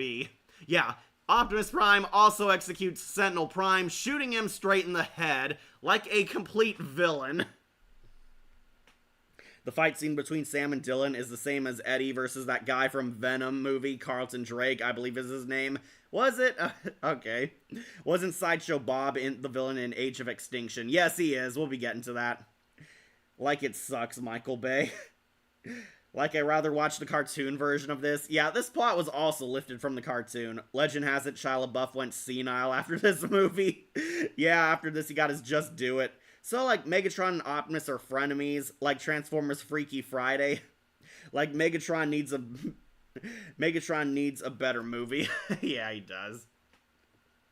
So yeah, they save the day. Shia LaBeouf is finally happy with his life until next week, and Optimus proves the Autobots are good, only for the government to screw them over next sequel, so it kind of ruins the ending of this entire movie. Yeah, they saved the world. They stopped the destruction of Earth and Cybertron. However, part of the moon is destroyed, which should cause problems in the environment, but Michael Bay's a bad writer, so they want to address that. And yeah, Optimus is now happy with himself, and they finally brought peace to Earth until the executives demanded a sequel. Yeah, it's not good. It's not a good movie. It is a bad finale, a bad sequel, and once again, we have to put up with more of Sam Witwicky's BS, and Sam is not a great character. He's the worst protagonist ever, and of course, his story ended on a wet fart. And Sentinel Prime honestly could have been an interesting villain, but the big problem is the Transformers do not get much character in these movies. Sentinel Prime is off-screen way too much in this film. Megatron also kind of gets this weird story where they try to like redeem him or have him get his groove back, only to put him down at the end of the movie anyway, making it entirely pointless. Peter Cullen is once again the only actor who tries in these. The special effects do look good, but this movie, complete mess. It is a letdown. It's a bad film, and I'm not surprised that this was the one that people claim killed this franchise. Fun fact, originally Prime and Megatron were going to call a truce and both would help fix Cybertron and Earth. The ending was spoiled via Amazon comic adaptation. Oh, that would have been so much better. Like Ruby Moon gets destroyed too. Like Michael Bay, the director of the Destroyed Kids shows. Yeah, Michael Bay would move on to destroy TMNT next. Oh, I also forgot to mention Deep Wang, the other racist character. Don't worry, I'll spare you that. Dark of the Moon should be called... It's like, I'm not surprised it's called Dark of the Moon because Michael Bay showed us his... showed us his dark side.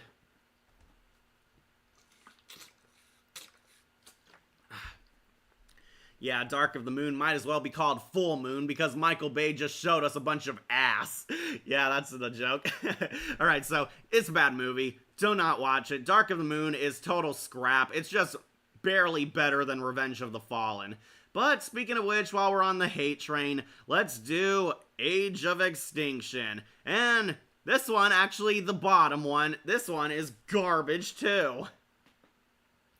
Yep, we're now on the Age of Extinction, and this movie, once again, complete mess. They did not know where to take this franchise after the third film. As bad as Dark of the Moon was, it at least felt like there was an attempt to give finality to the Transformers saga. Age of Extinction, full-blown reboot. We're now on Marky Mark as the main character, Mark Wahlberg. Mark Wahlberg is a single dad who builds stuff in a junkyard. He has, like, his hot daughter character, and... what's his name? The guy who played Robbie from Gravity Falls. He's also in this as the stupid, creepy best friend. And we also meet Irish boyfriend. Age of Extinction, it also sucks. This movie is a completely depressing, mean-spirited downer. So, after saving the world in Dark of the Moon, the government completely betrays the Autobots and decides to kill them all and drive them off of Earth. Yeah, having fun yet, the Autobots are now being hunted down and executed by the government, and Ratchet dies. Yeah, Ratchet dies in this movie. I would have cried if this was Jeffrey Combs' Ratchet from Prime, but no, it's the annoying non-character Ratchet, so I felt nothing. Ratchet is killed, the government is being led by Kelsey Grammer. He plays like this complete ripoff of Silas. They're basically mech. Kelsey Grammer is like playing Silas, and they have mech in this movie. They don't call them mech, but Michael Bay is pretty much ripping off the other Transformer cartoons. Mech is working with Lockdown, who is kind of the main villain of this. Yeah, Kelsey Grammer and Lockdown are working together to hunt down and kill the Autobots. We find out there's a grander scheme at play, and Optimus Prime is found by Marky Mark and rebuilt. Optimus Prime is now a washed-up, depressed loser. He lost the Autobots, he lost his leadership, he lost respect, and now he's on the run for his life. Optimus is picked up by Marky Mark at his junk shop, and he fixes them up, realizing this is a long-lost Autobot, which unfortunately puts them in the government sights as they're hunting down and killing Transformers. The Irish boyfriend actor is also in Midsummer, the guy in the bear suit being burnt alive. Oh, that was him. Thank you. TJ Miller, thank you. That's the guy's name. Yeah, TJ Miller, he's the annoying best friend, and he dies the most brutal death, which actually made me laugh. I prefer the Hobbit trilogy over this duology. Yeah, you and me both. Ken Watanabe, yeah, Drift is in this movie, a samurai motif Autobot. So, Optimus and Bumblebee are now the only two Autobots who are still alive, because we meet a whole new roster of characters. We meet Hound, who is basically Bulkhead. John Goodman plays Hound, and he's a fat green military robot, which is pretty much Bulkhead. We meet Drift, the samurai robot, and I can't remember who the other guy was. We meet like another one, but you don't really care because you're not going to remember. Yeah, Hot Rod comes in the next movie. The Decepticons are pretty much all gone. We lost all the major villains we knew and loved. However, Stanley Tucci is like this weird Lex Luthor CEO who's constructing his own Transformers for Kelsey Grammer. He's building homemade Transformers, and one of them is built off of the corpse of Megatron. He rebuilds him into Galvatron. Yes, he is now Galvatron, and they finally got Frank Welker to voice him again. They make Galvatron and Waspinator. Yeah, I know he's not called Waspinator in the movie, but it's just Wasp. They rebuild their own Transformers, who are supposed to be basically government Transformers. They're going to work for, obey, and adhere to the entire government's instructions and command. Kelsey Grammer wants his own Transformer army, and it's why he's been killing the other Transformers. Meanwhile, Lockdown is planning something evil. He's in the back pocket working for somebody behind the scenes, implied to be the Quintessons. He has like the space seed thing that can help terraform planets into mechanical life forms. Yeah, once again, we're ripping off something from the cartoon. Lockdown is working for the Quintessons, and he plans to totally betray the Earth and terraform it into a second Cybertron. Yeah, it is Lockdown for Transformers Animated. Fun fact, Lockdown is originally from Animated. Also, the Dinobots were originally going to be in Revenge of the Fallen. Yeah, they were supposed to be in a lot of them. Crosshairs, yeah, that's voiced by Bender from Futurama and Jake from Adventure Time. Sideshow Bob is a hypocrite in this. He wants to destroy giant alien robots, but works with giant alien robots. Exactly, that's how bad the writing is. Yeah, Kelsey Grammer, he's basically Silas. His government agency is Mech. They're trying to manufacture Transformers weapons, exactly like in that cartoon Michael Bay hates.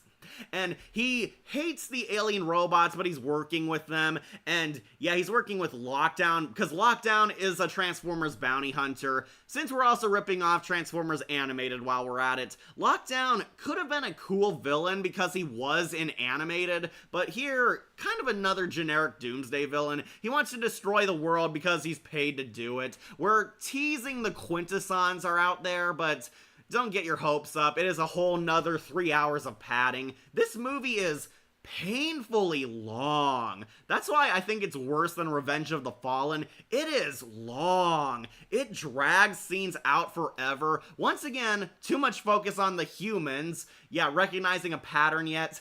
Way too much focus on Marky Mark and his relationship with his daughter. Optimus Prime could have been a cool character. Basically, Optimus Prime gets his groove back and becomes the badass hero we all know and love all over again. It's his heroic second win, the movie. And yeah, they drag it out for way too long. Bumblebee comes back, and thankfully he gets less screen time, but they still give him way too many scenes.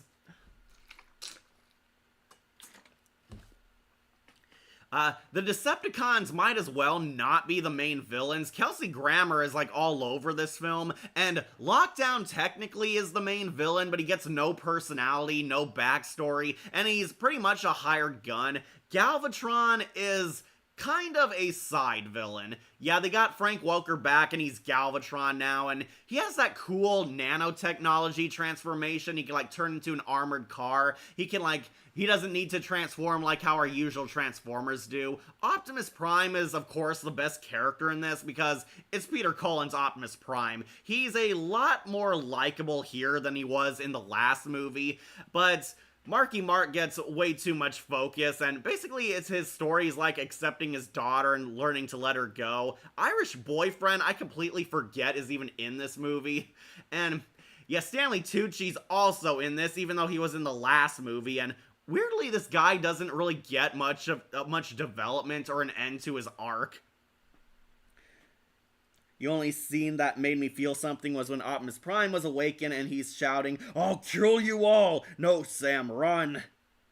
Crosshairs, played by John DiMaggio. Okay, that was his name. Yeah, that was the fifth guy. I forgot.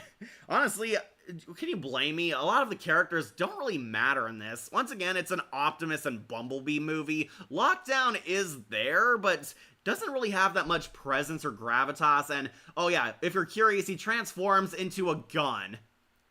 Yeah, that's Lockdown's transformation. He turns into like a cannon. His face like turns into a gun, and he kills other rivals with this. He killed Ratchet with it. He shoots at Marky Mark with it. It's a really dumb transformation, and made me really glad that they abandoned the gun transformation from G1.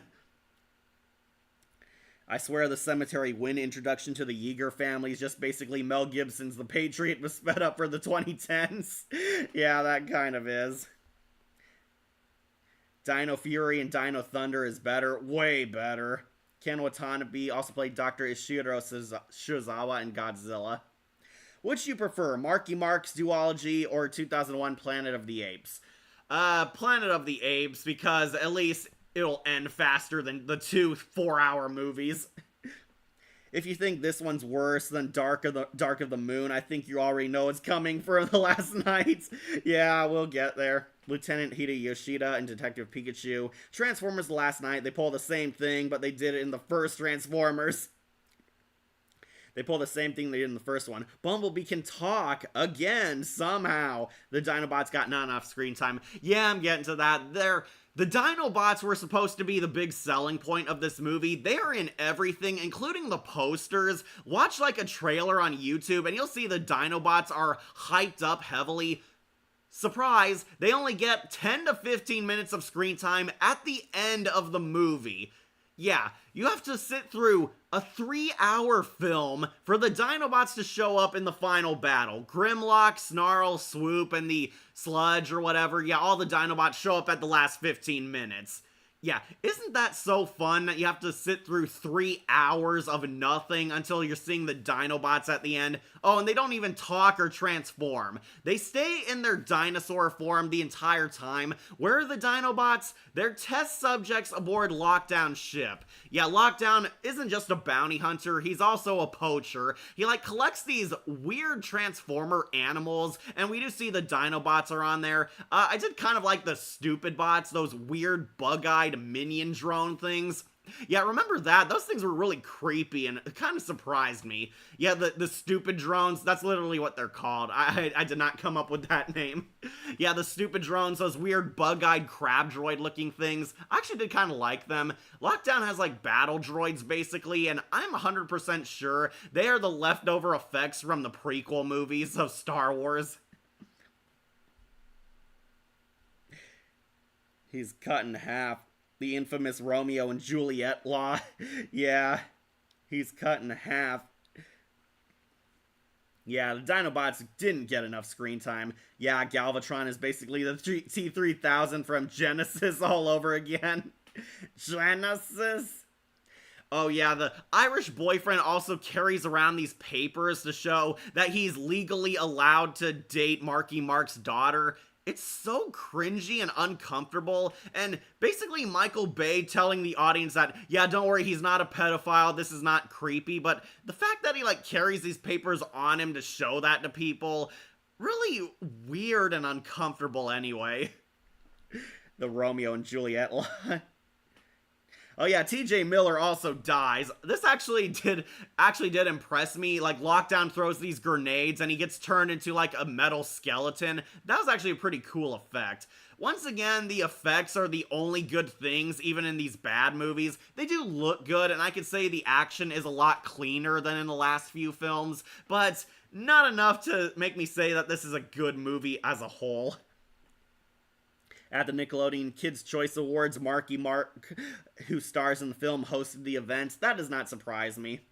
Chevrolet aired a commercial at the New York International Auto Show featuring General Motors vehicles with clips from the film, along with putting them on display. My first watch with this with my family, it felt like the Dinobots were only in the movie in their dinosaur forms for 5 minutes. Yeah, they were. It technically was like 10 to 15 minutes, but boy, you do not feel like it was long enough. We need Krex versus Grimlock in Death Battle. That would be cool. The Last Knight brought in Hannibal Lecter. Yeah, Anthony Hopkins. He's the new Man in Black agent. Though their single Until It's Gone is included in the soundtrack of the video game based on a CGI movie. Age of Consent is 17, for real.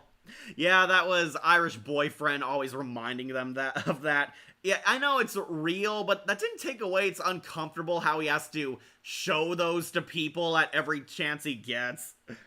Imagine Dragons wrote a single specifically for the film itself titled Battle Cry, was featured in both the final battle scenes. The only good thing to come out of this film that's good is the villain Lockdown's voiced by Bumblebee's voice actor from the first film. Yeah, he does actually get a speaking role.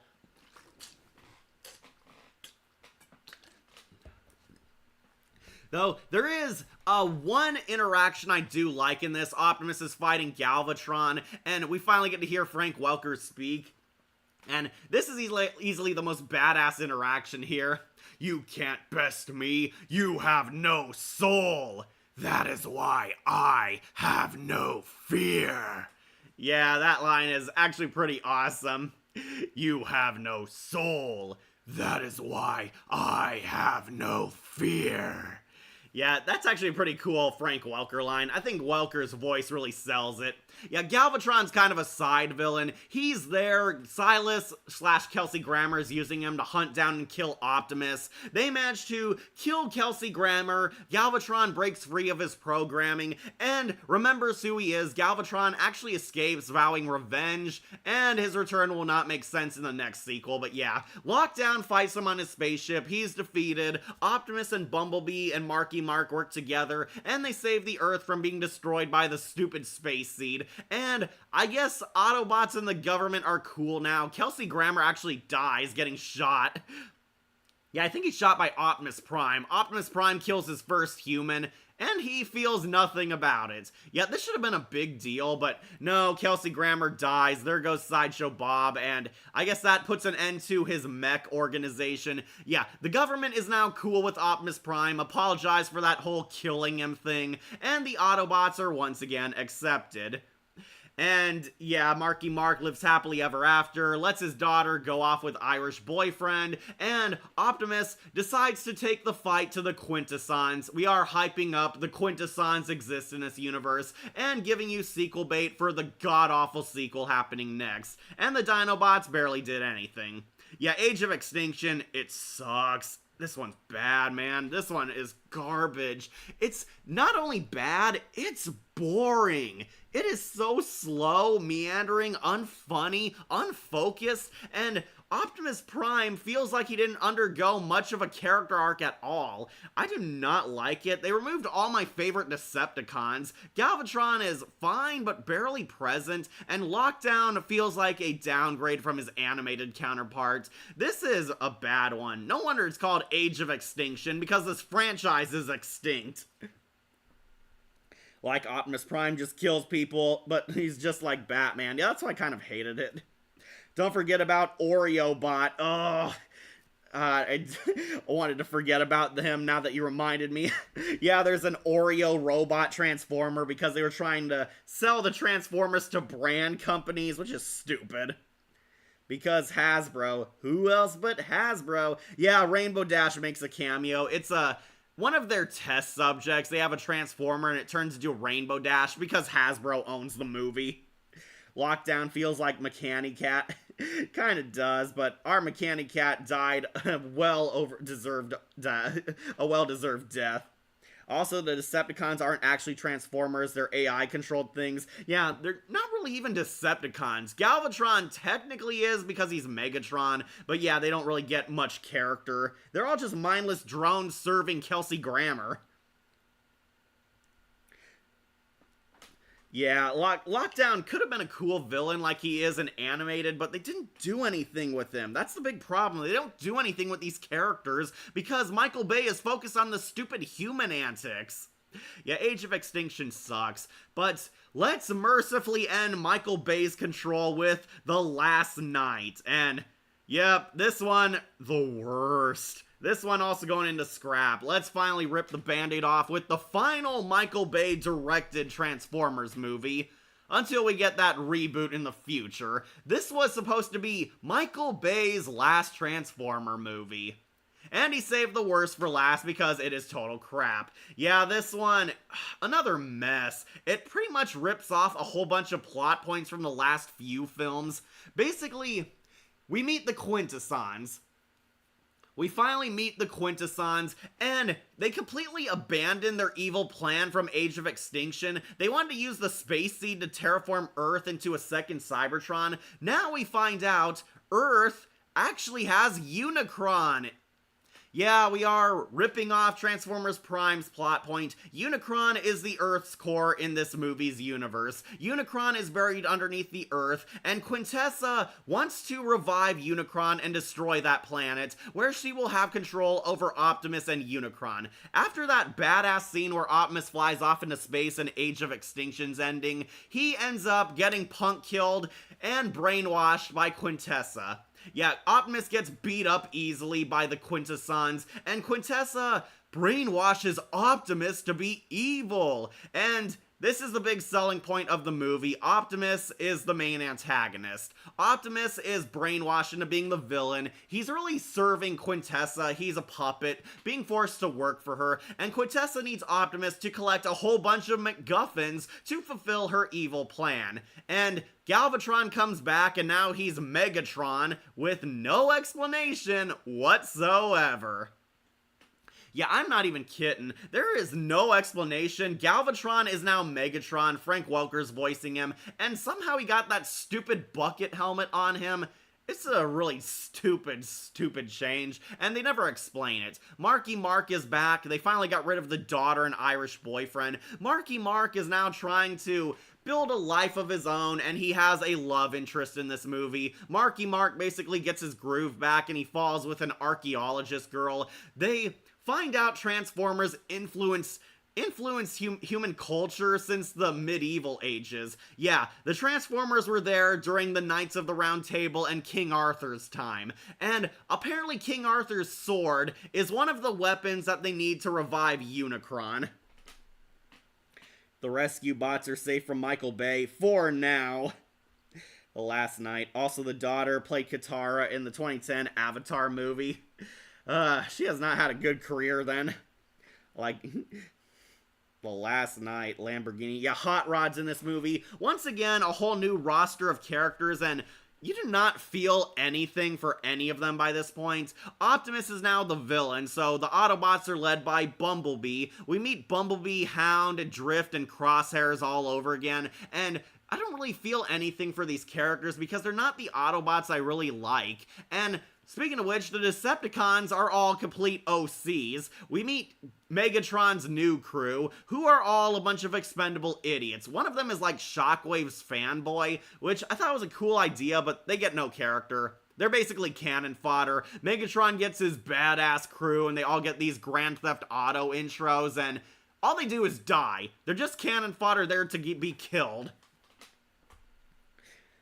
That's the only thing I like because I love Rainbow Dash, but even I say that scene was unnecessary. Yeah, the Rainbow Dash Transformer prototype. That's funny, but if it was a better movie, a lot of people would meme it. Megatron as a head is a nice nod to him in the Transformers animated. Yeah, he gets the bucket head. Oh yeah, when he was a disembodied head. He was like being rebuilt. I was waiting for this because I have a lot to say. Go for it, Light Jones. The absolute worst thing I ever watched. What are the worst movies of all time? Omar Sy is Hot Rod. Yeah, Hot Rod's in here, and he's a French stereotype. He never becomes Rodimus Prime, so he's entirely pointless. Yeah, Anthony Hopkins is in this, Hannibal Lecter in a Transformers movie. How can you make this bad? Simple answer, easily. Yeah, Anthony Hopkins, Hannibal Lecter, is the government conspiracy agent. It turns out there's this secret Illuminati who knows the Transformers exist, which doesn't work because the Transformers have been public knowledge in all of these movies.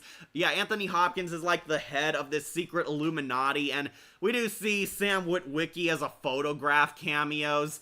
Yeah, they still can't stop reminding us of Shia LaBeouf. But yeah, he recruits Marky Mark, and once again, it's a MacGuffin hunt. It's a fetch quest. They're looking for a bunch of artifacts they can use to defeat the villains, while Optimus is also trying to use them to help break Unicron out of the Earth's core. He's working for Quintessa. Quintessa's kind of there in the background. She's the commander, but she's not a very proactive villain, which really hurt this movie a lot. Megatron is also working for Quintessa, but makes no sense because we never see them interact until the final act.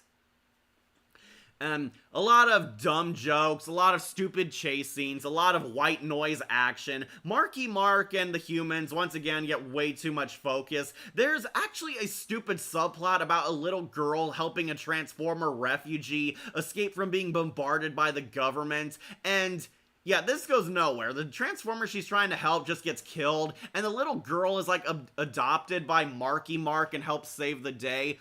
It is very weird and not at all a good story arc.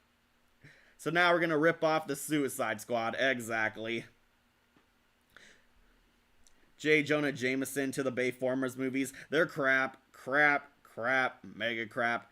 Give you $100 for all of them. Quintessa, not the Quintessons, basically Enchantress from Suicide Squad. Yeah, basically.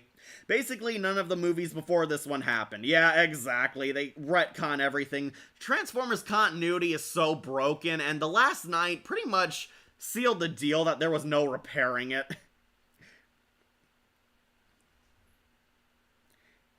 The actor who is Bishop in Days of Future Past and Barry in Jurassic World. Oh, he's in this. Okay, I did not know that.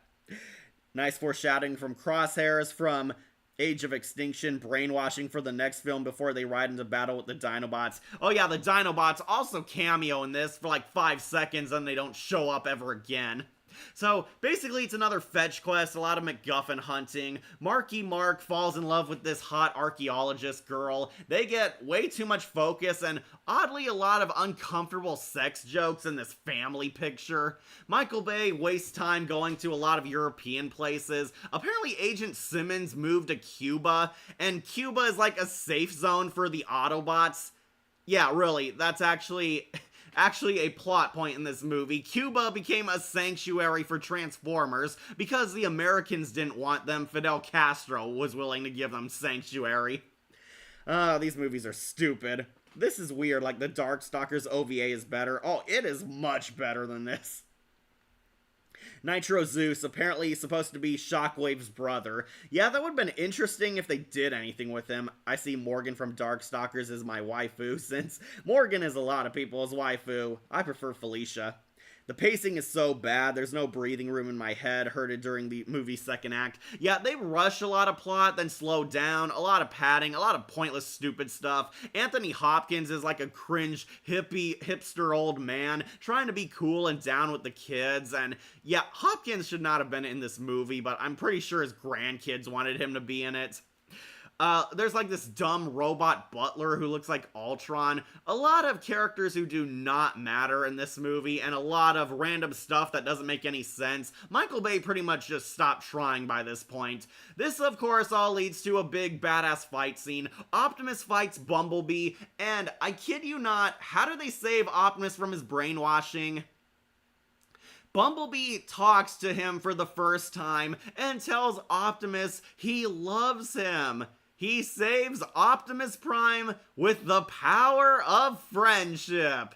Yes, the magic of friendship breaks Optimus out of his brainwashing. He's like beating Bumblebee and Marky Mark and ready to kill them, and Bumblebee says, "Please, Optimus, I always looked up to you. You are my friend."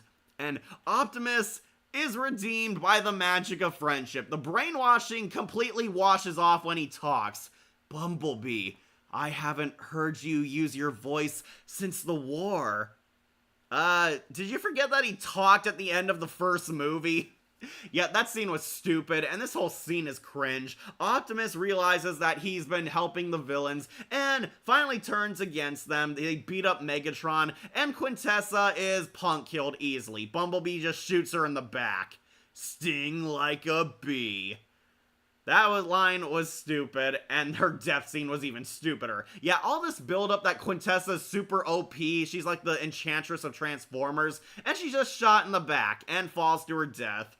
Yeah, they kill her, they prevent her from breaking Unicron out of the Earth's core, and everything's all hunky-dory. They save the world, Marky Mark gets a girlfriend, Bumblebee can talk for the first time ever. Not really, Optimus is a good guy now, and finally the Transformers and humans make peace until next sequel. And we hint that Unicron is now still alive and planning to break out, which will ultimately go nowhere. Yeah, this movie sucks. The Last Knight is easily the worst of these sequels. It's bad, it's stupid, it makes no sense, it's overly long, bloated, poorly paced, way too much focus on the humans, again, and the Transformers do not feel like they're important characters in their own franchise. In the early story, the Unicron plot from Prime, because Prime is an actual Transformers thing. It added controversy, all the baby Dinobots, because cute characters to sell toys. Too bad they didn't, because this movie was still ruined. Succubus Darkstalker is one waifu that could care for me. Well, there's also Lilith. On September 21st, 2016, shooting for a particular scene that took place in, whatever. The humans are pointless in the first act, was the worst thing in the movie history. Yeah, way too much focus on these humans, and they never learn. Tony Hayes of the UK Veterans Association stated that surviving World War II ex-servicemen and women would be appalled. Yeah, they would be. In the early, I read that one. A prequel to the film series titled Bumblebee, starring Haley Steinfeld and John Cena, released on 2018 to a successful critical and financial reception. Optimus Prime and Megatron don't make sense in this movie. No, they do not. Also, Josh Duhamel is back as Lennox. I forgot he did return as that character. Canopy was pointless, absolutely. The little girl is so forgettable, you don't even know her name. Yeah, I completely forgot who she was. The orphan girl gets adopted by Marky Mark and Professor Lady. Like the Bulldog and Autobot veteran of World War I, and a century for Burton's Castle. Hassan Co. versus Squiggly would be awesome. Like this is like Lego Batman 3, Robin's Power of the Speech. If they're going to do a MLP movie, just do a MLP movie, because friendship is magic and not in Transformers Last Knight.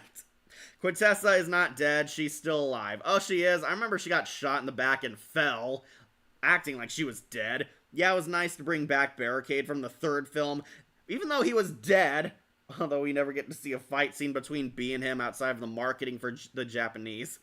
Bumblebee's a reboot, not a prequel. Okay, I will clarify that, but yeah, it got confusing. We will go over that next. Hassan Co is an underrated waifu. Absolutely, Hassan Co is awesome and hot, though I just prefer Felicia.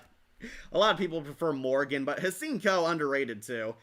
Fun fact, Transformers 1 was supposed to be a sequel to the Bayformers alongside a World War II movie and a movie set in ancient Egypt and a Bumblebee spinoff. Both Transformers 1 and Bumblebee sequel would be reused. Bumblebee is a good movie. I loved it so much. Okay, wrap up. Last Knight sucks. Are you really surprised? Easily the worst film on this list. Let's move on to some positives finally. It was the worst film Michael Bay has ever done, which really says a lot. It is easy scrap.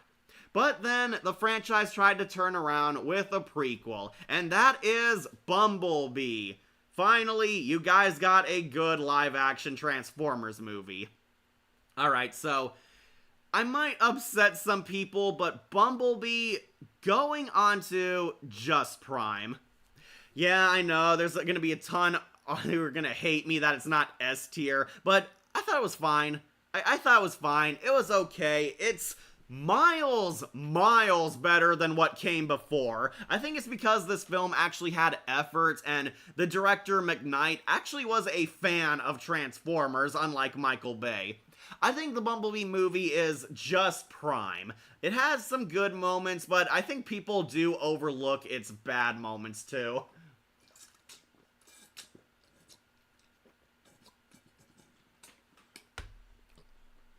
That's fair. That's so fair. Like, yeah, Cogman voiced by, I shit you not the main antagonist from The Little Vampires with Jonathan Lipney film. Ah, you loved it, James? The last night was so bad that I literally turned my father and I told him this is a waste of money in the theater out loud. You're a bold one, Light Jones.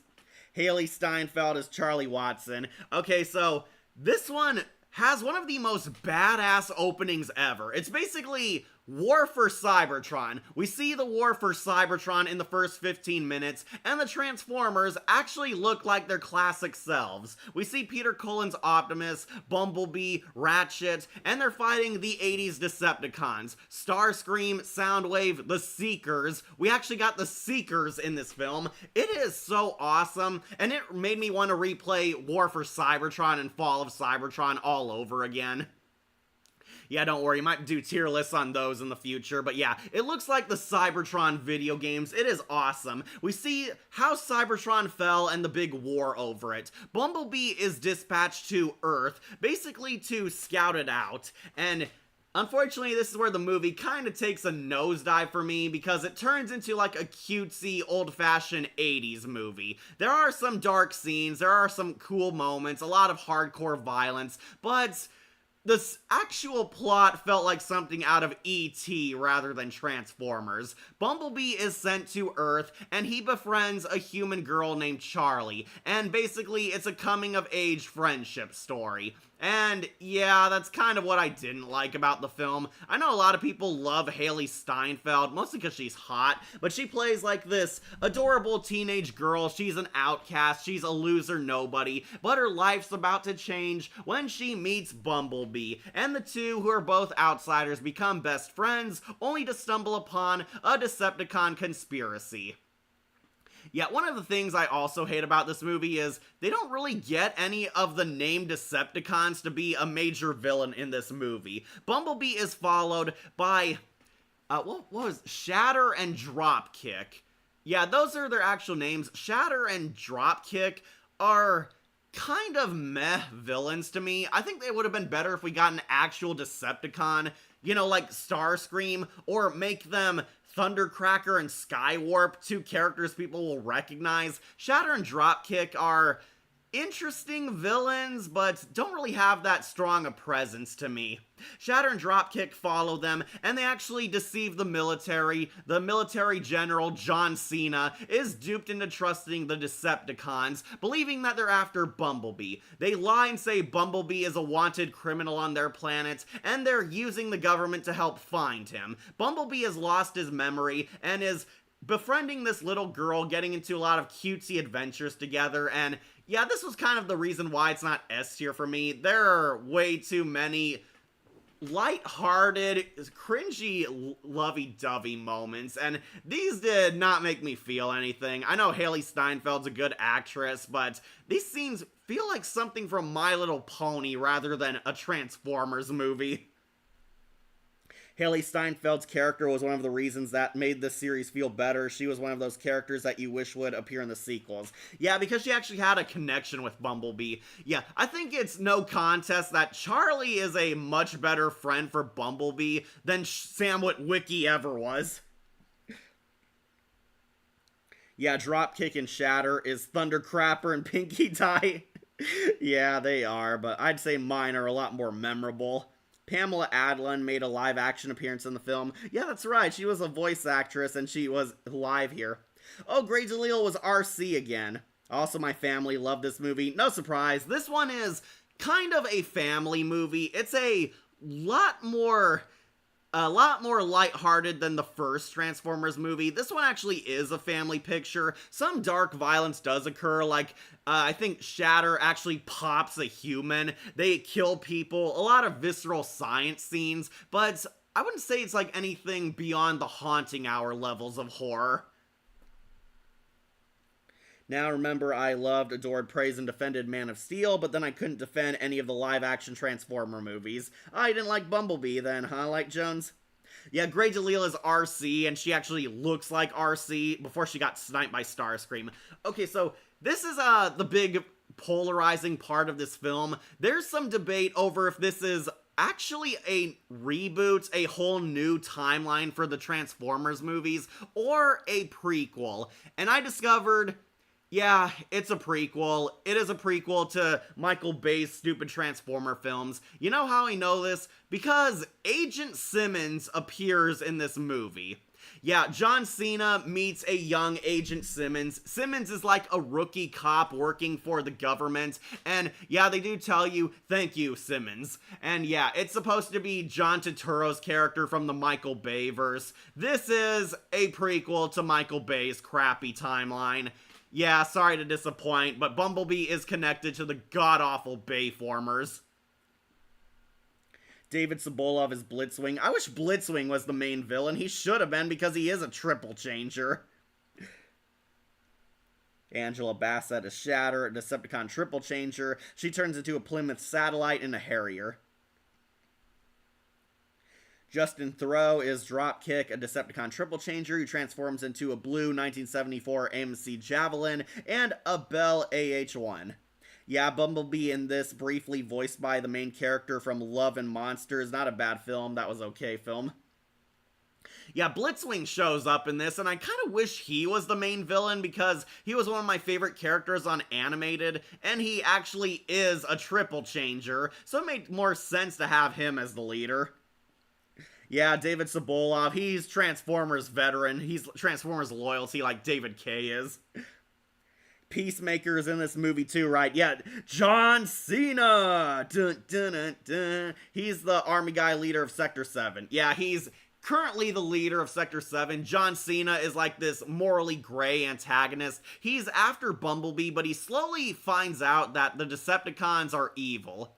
Who'd ever thought we'd be deceived by a Decepticon? So, honestly, my problem is the movie also does have its slow moments. Granted, Charlie is way more tolerable than Sam Witwicky, so it's easier to swallow. We get a lot of the human drama in this and the friendship with Bumblebee, and it is cute, it is wholesome, but I do think they go a little too lighthearted with this movie in places. It feels like E.T., basically. Human and alien becoming best friends. They get into wacky adventures, and then the dark stuff happens in the climax. It's one of those kind of classic 80s family movies. Oh yeah, Steve Blum was Wheeljack, an Autobot scientist, engineer, and inventor. Did not know it was him. Yeah, I know, people like Charlie. Charlie is likable, but I wouldn't exactly say she's a vital character to this franchise. This one definitely feels like a side quest movie, but that's kind of what made people enjoy it. There are triple changers, Shatter and Dropkick again to bad Blitzwing. Not Starscream couldn't do that. Yeah, it would make sense if Blitzwing did it because he is a triple changer and he's actually a character people would recognize. Shatter was way too much R34 art. What the crap is wrong with people? RC is way hotter. Also was Dropkick who killed the human. Okay, my mistake. Yeah, Cliff Jumper and Jazz also show up in this movie, and they actually look like themselves. I was kind of curious where Cliff Jumper was in the Bayverse, but they finally confirm, yeah, he does exist. No, he doesn't. No, he doesn't. He's not in the film. I double-checked and rechecked. He's not in the film. Lies, lies, lies. No, Agent Simmons is there. Like, check YouTube. There's like a clip of him. He says, "Thank you, Agent Simmons."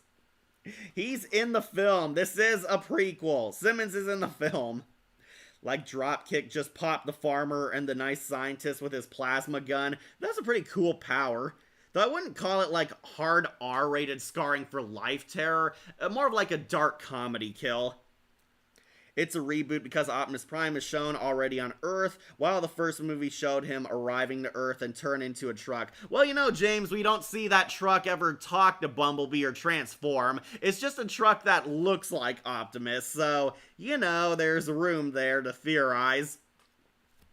Charlie never shows up because at the end of the movie they go their separate ways. Dropkick and Shatter enact their evil plan. They abduct Bumblebee. Bumblebee falls and almost drowns, and honestly one of the weirder scenes, Hailee Steinfeld, who her character is actually a professional swimmer, she deep dives underwater and gives CPR to Bumblebee.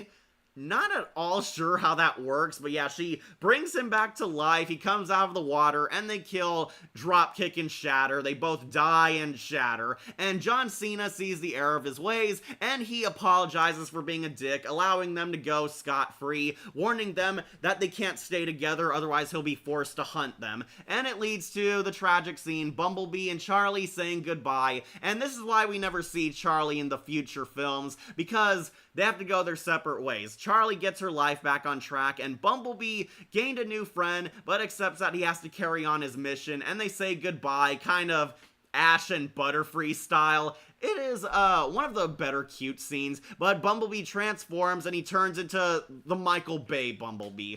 Again, James, this is a prequel. He turns into the yellow car from the Michael Bay films, and somehow Bumblebee is gonna end up at a car dealership being sold off to Sam Witwicky. Alright, so this movie's fine. I think it's fine. It's just Prime. It's not one of my favorites, and I wouldn't even say it's one of my favorite Transformers things ever, but it's passable, it's enjoyable, it has a lot of good moments. They actually care about Transformers, so that won it a lot of points. Hailee Steinfeld is a good actress, so she's instantly more likable than Shia LaBeouf. Bumblebee, not one of my favorite Autobots, which is why I was kind of iffy on checking this one out, but I think they did a good job with him. It reminded me of Raphael and Bumblebee from Prime. Shatter and Dropkick kind of mixed on them as villains. I wish they used an actual Decepticon who mattered, but the movie, pretty decent. I'll put it on just Prime. It will be outclassed by other films, but I would say Bumblebee is definitely a watchable, dumb fun time. It's a reboot. No, it's not. We see Agent Simmons and Bumblebee turns into the sports car. Like it's a fine movie. Yeah, fine. Agree Sabretooth about the Rule 34 material. So like Thunder Crapper. Yeah, but we had badass music when he died. And in the first movie, Bumblebee's already on Earth. Optimus is falling to Earth before we see him transform into the truck. Well, these movies have garbage continuity anyway, James. Bullshit. David Sobolov was depth charged from Beast Wars as a triple changer, and he was also Shockwave from Prime. And the trope that Charlie's parents does believe her? Okay. And Bumblebee is also a Volkswagen, because it's the 80s and those cars were hot and new at the time. So they actually had a reason to have him be his iconic form. Okay, so yeah, Bumblebee I think is decent. It's pretty decent. Alright, gotta use my first restroom break, but you guys, cast your vote on what you want to see next. We have a bunch of 3 unconnected movies. What do you want to see? Transformers Prime's finale, Transformers 1, or finish the live action with Rise of the Beasts? I'll be right back. Cast your vote on which one you want to see next.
Alright, Cat's back. People want to finish with Rise of the Beast.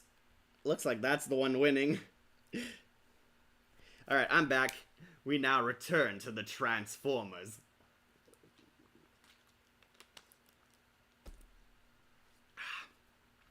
Alright, looks like the popular vote's in. People want us to finish with the Beast Wars one. Transformers Rise of the Beast. Currently the last live-action Transformers movie, and I believe a sequel to Bumblebee / prequel to the Bayverse. Yeah, I am not a fan of this one. This one's going on to Waspinator Week. Yeah, finally got one on this slot. Okay, so it's much better than the other live-action movies, except for Bumblebee. Rise of the Beast is the Autobots meet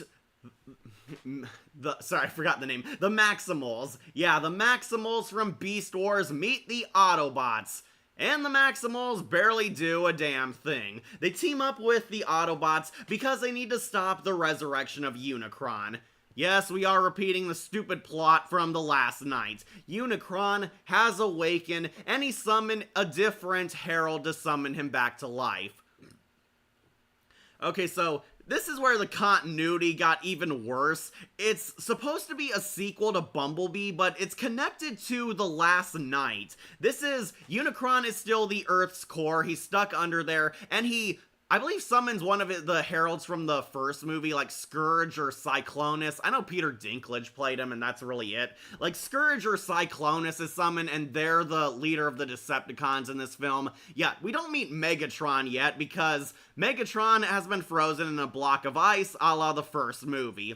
So, Optimus and Bumblebee team up with the Maximals. Yes, Optimus Primal, Rhinox, Airazor, they're all here. Yeah, Cheetor's even here. They're all here, and they're ready to help them fight, even though I don't think any of the Predacons were in this, or I might not be remembering. Honestly, this film's very forgettable. Once again, another fetch quest, another human drama with the Transformer antics happening on the side. The Maximals do not get as much character as you think. They got Ron Perlman as Optimus Primal, and he barely does anything.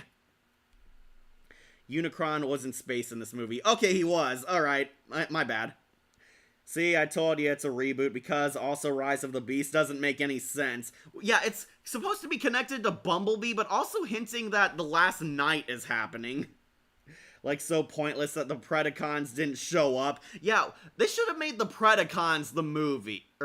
They should have made the Predacons the movie's main villains. Yeah, sorry. Well, how cool would it have been to hear David Kaye back as Megatron? Yes, destroy those Maximals Predacons. It would have been so awesome and made so much money. Like, we're talking Avengers money. Seeing the Maximals and Predacons fighting on the big screen. But no, David Kaye is Megatron, and all the Predacons, not even in this movie. It's Cyclonus serving Unicron, trying to go on another stupid fetch quest to destroy the Earth, while Optimus teams up with the Maximals, and they barely do anything. In fact, I remember one of the Maximals gets a pointless heroic sacrifice. Like, one of them died. Was it like Optimus Primal or Rhinox? I kind of forget who, because honestly this movie was very mediocre, very forgettable. I honestly forgot it after I watched it. Very little happens. Unicron is there. He's like this cool astral projection building up to what he looks like, but they saved that for the sequel, which is probably never coming now because Michael Bay is returning with his timeline. Rat Trap never showed up. Ah, that's right. He was like one of them they kicked off. Kicking off Rat Trap, one of the core 5 Maximals. Scourge and alternate lockdown, yeah, basically. It steals a lot of plot points from the previous movies. They're working for Unicron. The main villain's actually a servant to this looming threat being built up for a sequel. Optimus Prime is trying to reconnect with humanity. They did make them at least look better than the Bayverse Autobots, but honestly, this movie felt like it focused way too much on the stupid Hispanic family. They are not memorable characters and a complete step down from Charlie, that's for sure. Okay, it is Scourge. Alright. Scorpion 1 is in the movie. He is? Oh, I did not know that. I told you it's a reboot because Rise of the Beast doesn't make sense. Unicron was in space. Okay. Yeah, Grey DeLisle is RC again. I wish RC would be a main character in these movies because she was so cool in Prime, but they never use her.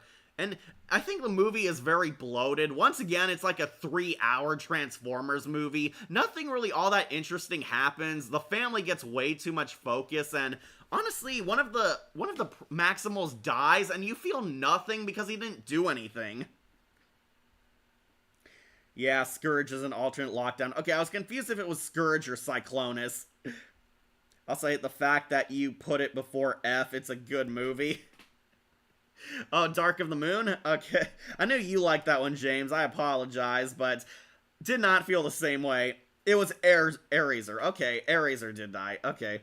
Missed opportunity to have Peter McCullough and Gary Chalk interacting with one another. Yeah, that would have been awesome. They couldn't get Gary Chalk to voice Primal. Instead, they got Ron Perlman. And don't get me wrong, Perlman is a great voice actor, but it would have made fandom history if they got the iconic voice. They're doing a new Transformers G.I. Joe crossover. Yeah, I remember the ending. Which sets up, you guessed it, another cinematic universe, because we haven't gotten enough of those. It's bland. Airazor got the German Shepherd from I Am Legend death routine. Yeah, that was dumb, and I felt nothing when Airazor died. Yeah, they fight Unicron, basically Scourge. Scourge is kind of the heavy, doing all the evil and heavy lifting in this movie. I believe Optimus Primal and Optimus do get their badass moment to kick butt. Once again, there's cool action and effects, but it's all kind of white noise. The Hispanic guy and his family get way too much focus, and honestly, I kind of forgot their entire character arc. They managed to defeat Peter Dinklage's Scourge. They kill him. Unicron vows he'll get them next time. And I kid you not, there's a twist ending in this movie where G.I. Joe is getting involved. Yeah, one of the main characters gets recruited by G.I. Joe, hinting at a sequel where the Transformers and G.I. Joe are gonna cross paths. And I love G.I. Joe, but this kind of confused and baffled me. We're actually going to have a Hasbro cinematic universe. So, does this mean somewhere out there, Jem and the holograms from that bad movie are singing and performing somewhere? Grey DeLisle is not the voice of RC in this movie. Oh, she's not. It's Lisa Koshy, the voice of Zip in MLPG5. Oh, no wonder I forgot her. You were wrong about that part, Akira. Yeah, Akira, you were wrong for once.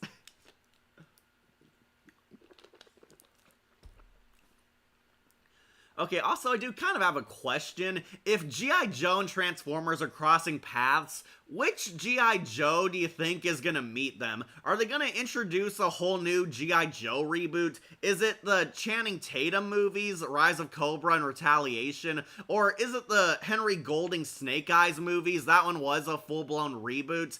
Like, which G.I. Joe is actually gonna meet the Autobots? But yeah, that's pretty much the only highlight of this movie, is that we're gonna see a G.I. Joe Transformers team up, and I do not have any faith in it because they didn't do a good job having the Maximals meet the Autobots. Yeah, it's very bland, very forgettable. It's a lot more tolerable than Michael Bay's earlier films, but this one, not very good, and it destroyed all the goodwill Bumblebee gave. This one, easily skippable. You do not have to watch it. If you do, it's not as bad as The Last Knight is, but I wouldn't say it's a good movie. It's a total mess. It's very bland, very boring, very forgettable, and doesn't really do much with the characters they already have. Also, Nightbird, the robot ninja from G1, is in the top as one of Scourge's minions. That was kind of funny, though. Alright, so Rise of the Beast, just bland and forgettable. I recommend skipping it, or watch Beast Wars, which is free on YouTube right now. But finally, let's end on some positive notes with two good movies.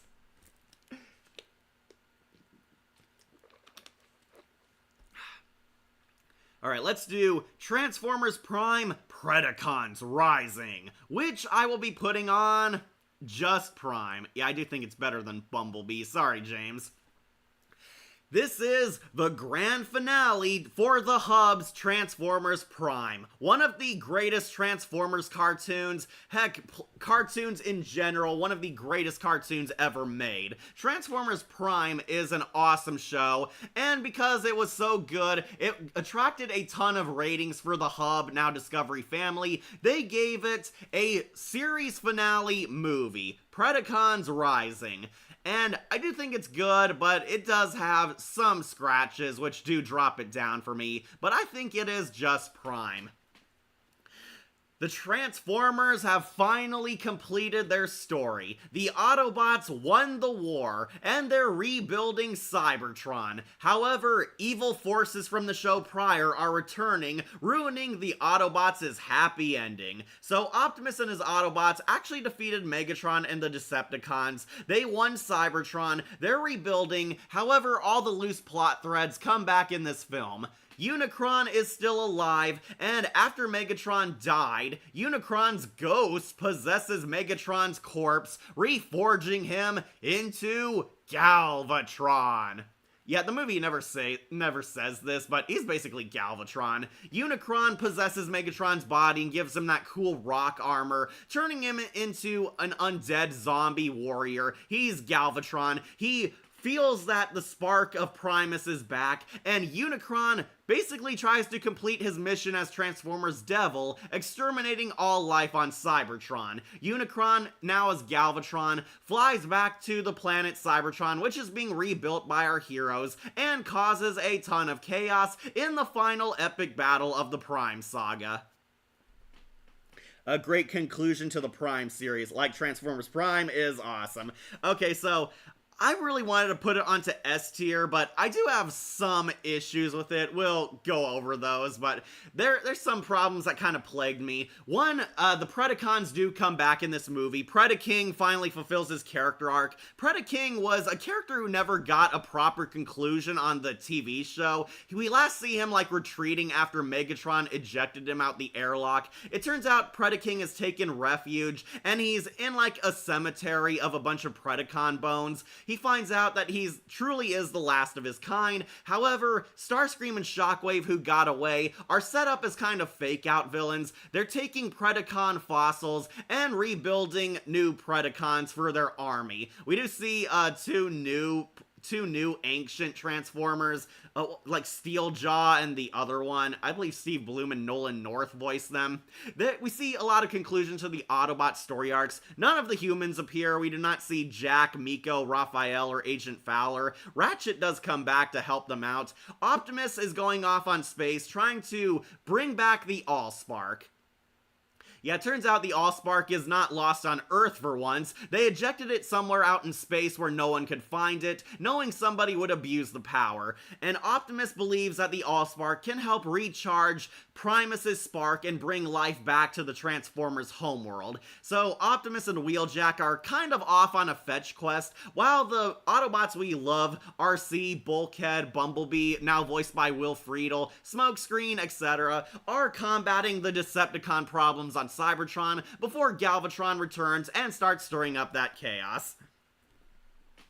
This was a good finale, more better than the Beast Machines. Oh bro, Cyberverse was better than the Beast Machines. Knockout, we needed that. Wait, this was the Immobilizer? Yeah, so this is why I kind of like it more than Bumblebee. It has all my favorite characters. Peter Cullen's Optimus Prime. Frank Welker is back as Galvatron. Megatron is technically brought back to life with Unicron like forging their souls together. They're both like sharing the same body, but Unicron's clearly the one in control. John Noble, really badass Unicron. I will say he definitely lived up to Orson Welles' legacy. John Noble, if you don't know, voices the Scarecrow from Arkham Knight, and I really love that really deep booming voice he has. He was a great Unicron. And of course, I love seeing RC, my favorite character. Jeffrey Combs as Ratchet comes back in the movie. Smokescreen actually did grow to love by this point, and Bumblebee essentially becomes the leader in this movie while Optimus is off. And we get to hear Will Friedle bring his Terry McGinnis personality to Bumblebee. Like, I love this, but not Rescue Bots, not in the tier list. Did they have a movie? I did not know that. Transformers 1, put it in S, please. We'll get there, James, but we're still on the Prime finale. Like, did RC voice in Transformers sound like Aya or Daphne Blake? Honestly, she sounded like Daphne. Yeah, in the Michael Bay Transformers, she sounded a bit like Daphne, but with static in her voice. I thought this film was great. One of my famous quotes of the film, Kulisi, can't pronounce that. Can you translate? Translated, I'm happy that you've come, my old friend. How are you, my brother? Thank you. Transformers Prime is awesome. Yes, it is, Akira. So where are the human teens in the movie? Never shown up because that's on Earth, not on Cybertron. Yeah, the human characters are not back. They can actually breathe on Cybertron, I believe. Jack took off his helmet once. I admit when I saw the secret bunker, I assumed it was Sector 7, but when Noah flipped the card to reveal G.I. Joe, the audience reaction was so loud that I nearly gone deaf. Really, people were that excited for the G.I. Joe crossover, huh? This was a good finale, yeah. Like we need female Transformers tier list. You know, maybe someday. There are actually a short number of them, so I can work with that. Steeljaw was in the Robots in Disguise. Okay, that's who I was thinking of. I know they had, like, one that had a jaw pun. Like, Frieza versus Megatron is cool. Yeah, but both of them can never die. We need the Mystery Machine as an Autobot. I could definitely see them selling Scooby-Doo Transformers.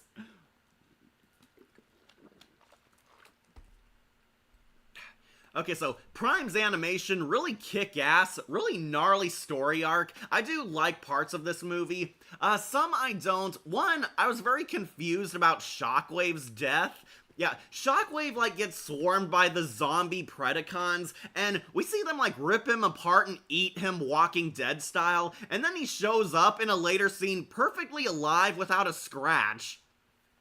Like, I was like, what happened? Didn't you die? He, like, shows up earlier when Predaking and the Predacons are wondering what to do now, since Cybertron seems to be ending once more. And, yeah, Shockwave shows up alive without any damage done to him whatsoever. And all I can think is, what happened? Didn't you die? I think this scene, I talked about this on another stream. I think this scene was supposed to come earlier in the movie, but they just forgot to insert it at the right time. Yeah, Shockwave very clearly died when those Predacons mauled him, but no, he, like, shows up alive, which really confused me. 2, Optimus and Wheeljack are ultimately sidelined in this film. They're off on a fetch quest, and I really love Optimus Prime. I wish he was more involved in the movie, but he doesn't come back until the final act, so seeing the best character kind of pushed to the sides, not exactly what I would call a brilliant decision. Also, Wheeljack was finally getting more involved in the team, so he also felt like he got the short end of the stick. And once again, Ultra Magnus, really pointless character.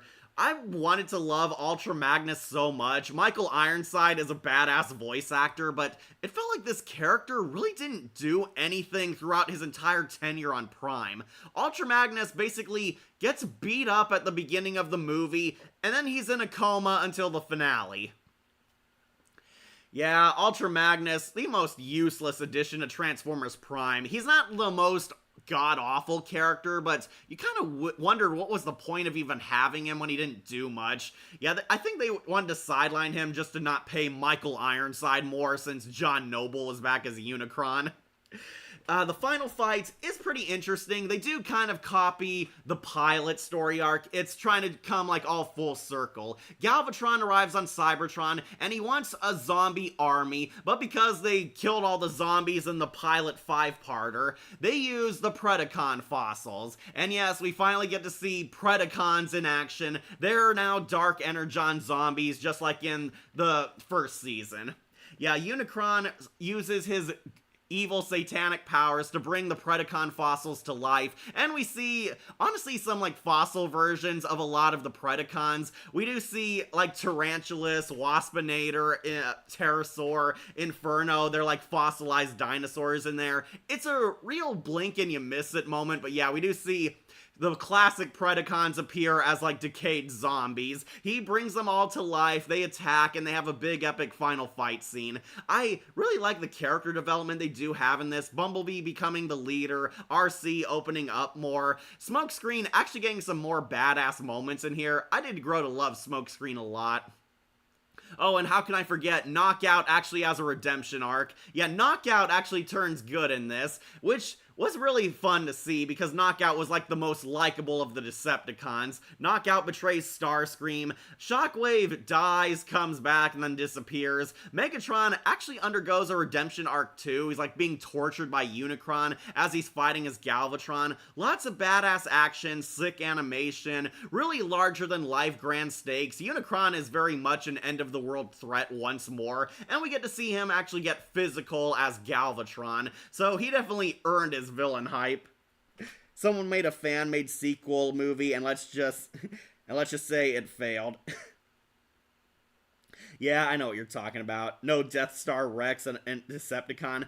I've never really liked the Predaking. I wanted to, but he was more cooler when he was a dragon. He kind of reforms at the end of this movie. Predaking finds out he's not alone, and he recruits the new Predacons into serving him as their king. He's finally not alone, and he decides that he wants to fight to defend their kingdom, aka Cybertron. Yeah, Predaking becomes an quote-unquote anti-hero, I would say. He teams up with the Autobots, realizing they have a common enemy, and they have a badass fight scene where all the heroes and villains unite against Galvatron. Like PepsiCo made a Pepsi brand Autobots. Yes, nothing can ever top my personal waifu is RC. Love me some fembots. RC is awesome, and yeah, she is pretty hot for a Transformer. RC is really awesome. I love her and her action fight scenes. I kind of wish they did more with Galvatron because this is like the first time we're finally seeing him in this universe. Since Galvatron was awesome in the movie, so I really liked what they did with him here, but he gets a basic villain plotline. Yeah, someone made a fan-made Transformers Prime movie, and it did not do well. Soundwave, my death was greatly exaggerated. I think that was Shockwave. We need a Black Cat tier list. Yeah, we certainly do. But we all know Jennifer Hale and Trisha Helfer will be S tier. You saved the absolute best movie for last. Okay, so to wrap up Prime, this was also the last criticism I have of this movie. It's the ending. They defeat Unicron in a very clever way. They use the Allspark box as basically a Ghostbuster trap. It rips out Unicron's soul out of Megatron's body, and Megatron finally breaks free. He's alive again, and actually reforms. He announces that he's not going to be a Decepticon anymore. The war is over. He surrenders. He doesn't want to be leader anymore, and he goes onto a self-exile to find himself, basically. Ending on a kind of optimistic note because Megatron no longer wants to be the villain. Unicron is captured in a Ghostbuster trap. They managed to take out the Allspark, but this is the one problem I also had. It ends with Optimus dying.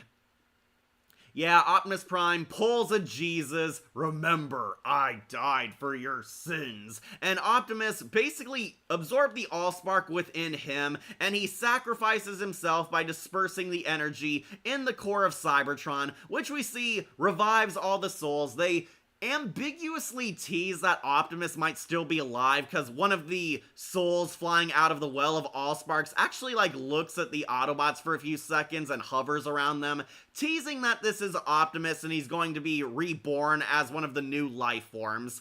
But yeah, they brought back life to Cybertron, and the Autobots and Knockout are all now good guys who get along and will rebuild society, ending Prime on a bittersweet, yet still pretty optimistic, happy ending. Oh, and Starscream also gets attacked and killed by the Predacons. Except not really, this was also kind of ruined by robots in disguise. I was really hoping that Starscream got his comeuppance for good, but yeah, Starscream tries to take over as Decepticon leader, but Predaking, remembering how Starscream was a dick to him, fights him with his Predacons and they get back at him for all the abuse. Then, Robots in Disguise weirdly retcon this that, oh, Starscream actually won and killed them all, and he's still alive in the sequel show, which sucked. So this is Daphne Blake as an Autobot that I want to see. Jeepers catchphrase for RC. Maybe someday.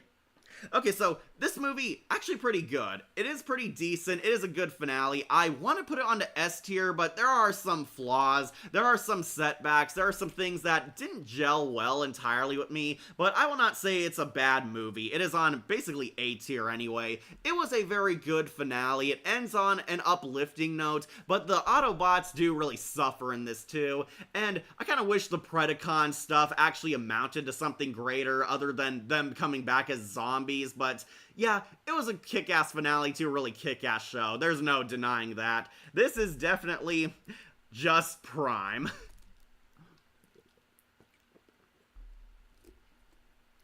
The only good thing out of Robots in Disguise was the Wolfcon Steeljaw. Yeah, he was the best villain. Like, what should Shaggy and Scooby-Doo as Autobots be like? They love consuming oil and energon.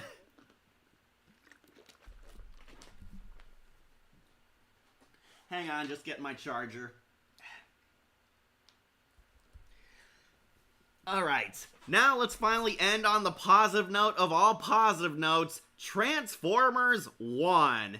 And yeah, you can guess it is going on to You've Got the Touch, and it's gonna be number 1, appropriately enough. Transformers 1 is the new reboot movie, unfortunately to a franchise that might be revamped into a TV show now, but this movie, it's got the touch, it is kick-ass. I was blown away by how good this movie ended up being. I actually thought this was gonna suck. Yeah, I saw all the trailers, I saw all the cringy comedy clips that they put in there, I saw all the god-awful marketing this movie had. I actually thought this was gonna suck. It was gonna be like a dumb, stupid Guardians of the Galaxy knockoff, a lot of cringy juvenile humor, a lot of stuff that, is shallow member berries for Transformers, and when I actually finally watched the movie, I was surprised that it was actually one of the best Transformers movies we ever got since the 80s movie. It's awesome, thank you. Yeah, the last one, Transformers 1. Like, this is cool, like Sentinel Prime, the Homelander of the movie. Yeah, so they finally pulled the trigger Transformers Animated never had the guts to pull. Sentinel Prime is the villain. Yeah, for once, Megatron is not the main antagonist, he is a character there, but Sentinel Prime is effectively the bad guy. And yes, it is just like his animated counterpart. Sentinel Prime is basically this fake ultimate hero. We meet Optimus when he's Orion Pax, and Megatron when he's a lowly miner drone. He's like D16, Orion Pax. We meet Bumblebee before he becomes Bumblebee, and Elita 1 is here. Elita 1, if you don't know, is usually Optimus Prime's love interest. She's like a badass Autobot. Scarlett Johansson plays her, because of course she does. Transformers 1 is the prequel origin, sort of the Optimus Begins movie. We see how Orion Pax becomes Optimus Prime, and how D16 becomes the ultimate villain Megatron. And in a surprise twist, we are doing Megatron and Optimus. We're both bros. They were best friends, they loved each other, had each other's back. We're two basically loser outcasts who took on the world together until they go on this life-changing journey which helped forge their futures, for better and worse. So effectively the villain is Sentinel Prime. Sentinel Prime is a corrupt politician. He pretends that he's this caring, I love you all my Cybertronians, when really he's doing a lot of sneaky stuff behind the scenes. The Quintessons do exist in this movie. The Quintessons were once the great evil that tried to oppress Cybertron, but Sentinel Prime, quote unquote, fended their world and sent them packing away. This is all a complete bullcrap lie. He made a deal with the devil. He's giving the Quintessons their energon in exchange for keeping them alive. And it turns out Sentinel Prime is this evil, devious bastard who sought ultimate power, betraying his entire people to work with the Quintessons. They basically made him a figurehead in charge of Cybertron, but they're not actually free. They're slaves working for the Quintessons. Like, this is peak. The one thing I can do without is Thor as Optimus Prime. Yeah, Chris Hemsworth is Optimus Prime / Orion Pax, and honestly, he did grow on me. He is basically Thor for the first half of the movie, and not good Thor. We're talking wacky comedy, love and thunder Thor. But he actually grows into the role like halfway through. Speaking of Steeljaw, in the comics, he has a sister, Sharp Claw. That's funny. Strong Arm is a fan favorite. I like Windblade a lot more. I wanted to love Strong Arm, but she didn't really grow on me as much. Like, this is peak. Looking forward to seeing how the sequel to this film plays out and how Bumblebee loses his voice. Yeah, Keegan-Michael Key is Bumblebee, and that kind of turned my brother Wolf away from watching it. And it was dark that Megatron kills Sentinel Prime. Bye, Cat. Bye, Kira. Glad you made it to the end, at least.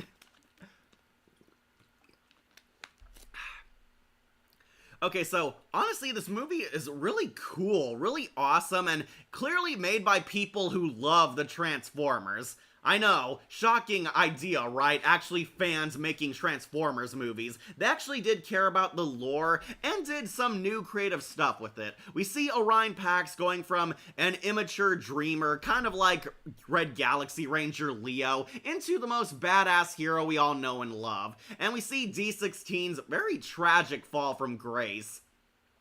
And in a very mature and bold move, they decide to portray Megatron as a morally complex character, similar to his Prime counterpart, and less like Hugo Weaving's Megatron. We see Megatron actually is a fanboy of Sentinel Prime, which makes the twist that Sentinel is a complete sellout and a phony hurt all the more. We see D16 gradually grow searing hatred for his government, growing to distrust everyone, and slowly losing his friendship with Optimus.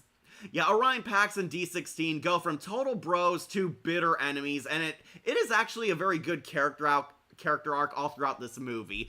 Orion realizes that there's more to life than his stupid dreams, starts growing up, being a better hero, caring about his friends. D16 grows a lot more unstable, paranoid, angry, and selfish, and you actually do kind of feel for him, because he saw Sentinel as a hero, finds out his life is a lie, that they're all just basically slaves serving a fake ultimate hero who is feeding all their hard work to these evil beings, the Quintessons. The Quintessons kind of feel like Reapers, low-key, from Mass Effect. They're like built up as these ominous cosmic space threats. We see a cameo of a Quintesson, but they're being reserved for like a sequel movie. I gotta go. Bye, everyone. Bye, V Scorpio. Morpheus was the voice of Alpha Trion. Yeah, that's right. Lawrence Fishburne. He has a really badass voice. I'm surprised they didn't call Megatron Megatronus in this film, because he was a fallen hero. This is basically She-Ra, Princess of Power, with Orion and D16, with Adora and Catra in this film.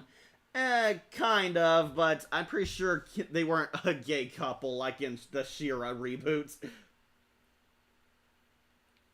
Okay, so they find Alpha Trion. He's voiced by Morpheus, Lawrence Fishburne, because he has a really badass voice, and Alpha Trion tells them the truth. Sentinel's a fake. He betrayed them. He tried to kill the 13 Primes. He sold out to the Quintessons for this stupid deal with the devil. Sentinel Prime would become their figurehead, have all the power, all the luxury. The people would adore him and praise him as a hero. But in reality, they're slowly killing the planet. The Autobots cannot keep up all this non-stop mining, non-stop work, dangerous conditions. It's very clear Sentinel is a complete phony who doesn't care. He has Darkwing and Arachnid. Yeah, Arachnid is in this movie too. She's the evil psycho second in command. Arachnid and Darkwing are both these abusive bosses who are basically full-blown bad guys treating the Autobots as slaves, and they're realizing that their society is all a lie. They're basically being tricked into working hard to achieve some higher dream that's never gonna come,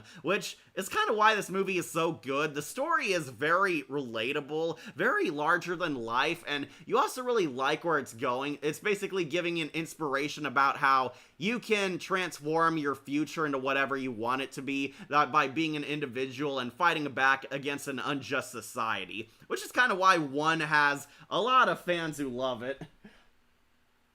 I hated Steve Buscemi as Starscream. They could have gone with Tom Kenny. Yeah, they really should have. Agreed to that, Sabretooth 373 about Strong Arm, love her character too, and the constant Rule 34 material to her as well. Starscream is the leader of the High Guard, who later becomes a Decepticons. Yeah, Steve Buscemi is Starscream, and I actually did like him. They get into like a fight with Orion Pax's gang, and I do love this cute meta joke where Megatron strangles Starscream and it breaks his voice box, making him sound like Chris Latta from the G1 cartoon. Yeah, he sounds like Chris Latta. All hail Megatron! Has that whiny, raspy voice after Megatron beats him up and breaks his vocals. I actually did kind of like that they went out of their way to give an explanation of why Starscream talks funny. Yeah, I guess it's supposed to be connected to the G1 cartoon, but yeah, Steve Buscemi gets like his voice wrecked as Starscream, and he sounds like Chris Latta from the G1 cartoon. That I actually kind of liked. It's still ridiculous, but it's a funny kind of ridiculous. Yeah, Starscream's the leader of a rebellion, the High Guard. They used to serve the 13 Primes until Sentinel took over, and Starscream basically became a rebel leader. D16 beats them up and takes command, but Sentinel Prime and Arachnid attack them, abducting all the insurgents. Orion and Elita 1 are the only ones who manage to escape it. Along with Soundwave and Shockwave, but yeah, half of them survive, and half of them are taken hostage and being made examples of by Sentinel Prime. Sorry, just catch up on comments. Yeah, half of them got taken hostage, and this leads to like a really epic climax. Sentinel Prime is going to brand them all as traitors, execute them for his crimes. Sentinel reveals his true colors fully, that he's a complete power-hungry madman. He tortures D16, brands him a Decepticon, makes fun of his hero Megatronus, and this is what pretty much starts D16 accepting his villain path. He's going to execute them, but Orion Pax and the insurgents manage to save them in time and expose that Sentinel is a complete cuck working for the Quintessons. They showed like all the footage, they recorded them, and they show that Sentinel is bowing before the Quintessons, completely breaking the illusion and hold he has over them. But that doesn't stop a fight from breaking out. They still have their big epic war, and it leads to everyone's favorite moment, Sentinel Prime's hardcore death. Yeah, Optimus and D16 get into a fight over what they should do over the fate of Sentinel Prime. D16 obviously wants to kill him, is out for that Energon blood. Orion says that, no, we can't rebuild Cybertron with a death, and they make a bad example. But D16 completely lost it by this point. He tries to shoot him, accidentally fatally wounds Orion Pax and lets him fall to his death. A lot of people love the "I am Megatron" chant, but this was my favorite quote from him, where like he's holding Orion Pax over the cliffside for dear life and actually considers dropping him and says, "I'm done saving you," and lets go of his best friend, accepting his role as the villain. So, miraculously, Orion Pax doesn't die. He gets saved by the ghosts of the 13 Primes, a bunch of Force ghosts, and they reforge him. Arise, Optimus Prime. D16 announces that he's a Megatron, and he's going to burn down the city, civilian casualties be damned. I like Arachnid in this film, more creepier in this than Prime. Really, I thought she was ultra creepy in Prime, but nothing can top the Prime's Arachnid, my personal favorite waifu. Yeah, I liked, Arachnid has a lot more character in the TV show because they were allowed to do more with her. This Arachnid is kind of a scary, sketchy enforcer. She does have her creepy moments, but ultimately she's like a psycho attack dog who works for Sentinel. Arachnid, I'm not sure if she died or not. They do beat her up and hack into her brain, but we never see her fate. Sentinel Prime completely dies. He gets ripped in half like a used toy. Yeah, Megatron completely rips him in half in a really brutal, gory death scene straight out of the 80s animated movie. Yeah, Sentinel Prime dies, but Megatron is going to destroy his entire kingdom, even though there's completely innocent people in the crossfire.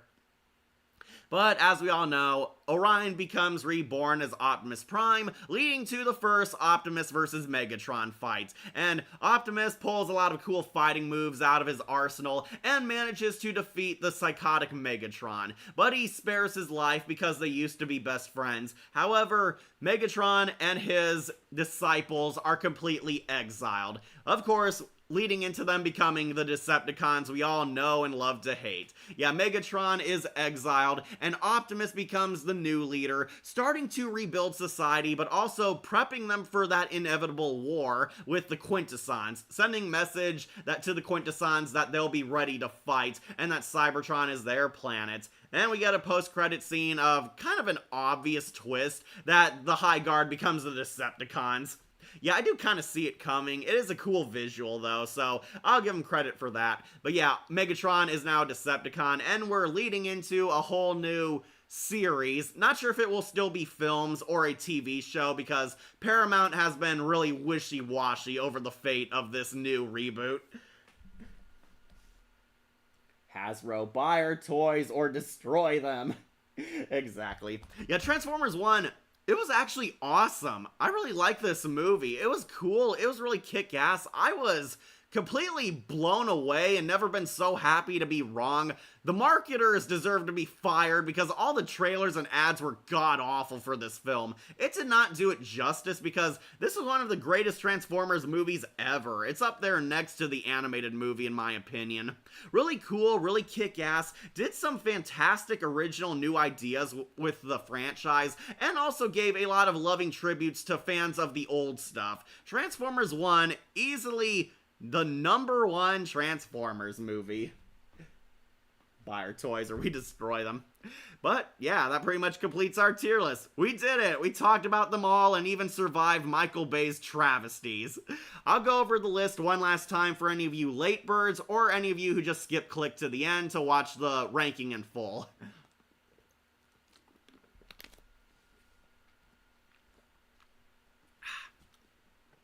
Okay, the scrap heap, Michael Bay's sequels. Are you really shocked? The Last Night sucked, Dark of the Moon sucked, sorry James, Age of Extinction really sucked, and Revenge of the Fallen also ultra sucked. This was the one so bad it won a Razzie Award. Yeah, all of Michael Bay's sequels, of course they're scrap, of course they're bad, and they got progressively worse as they went on. Don't worry, James, Dark of the Moon, easily the least scrap, but Last Night, easily the worst Transformers movie I've ever seen.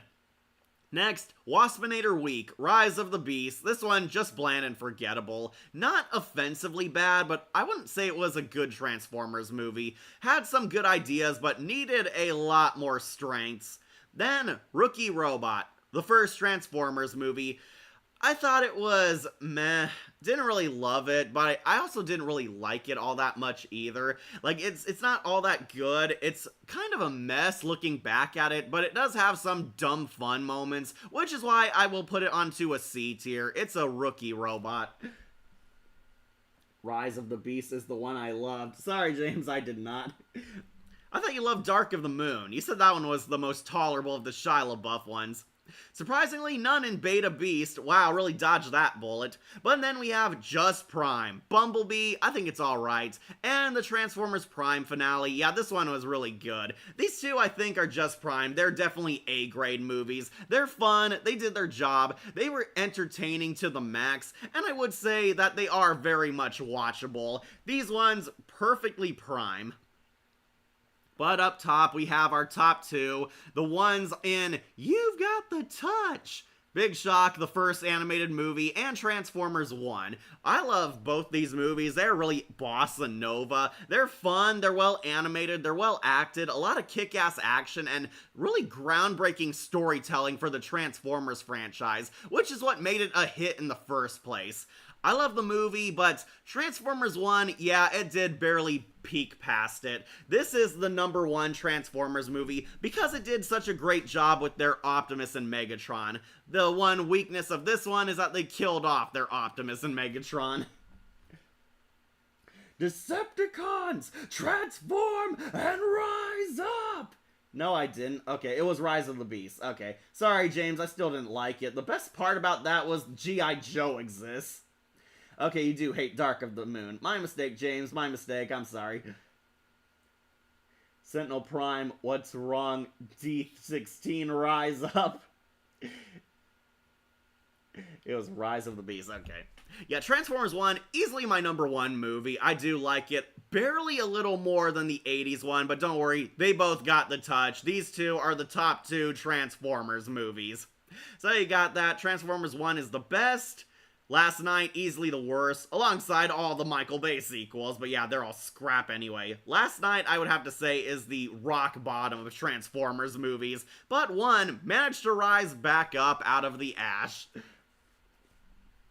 Okay, so that pretty much completes this tier list. What will I do next time? I might return to Power Rangers. I know people have been clamoring for the 6 Ranger tier list. Might do the Scooby-Doo crossovers like Akira wanted. We'll see where we land.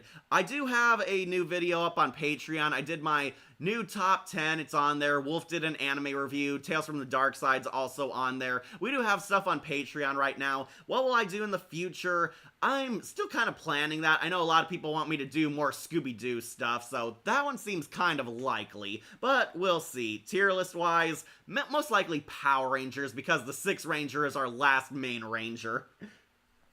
But yeah, that pretty much completes this tier list, so I should start wrapping up and set you guys free. Take one last snapshot if you haven't seen it all in full. Surprise, all the live-action stuff is down low, Bumblebee being the sole exception, but clearly the animated movies where they were just prime. They peaked and were very perfect films. Alright, so thank you all for joining us. I'm very glad you like these tier lists, and I'll be setting you guys free. We'll see where we go next time.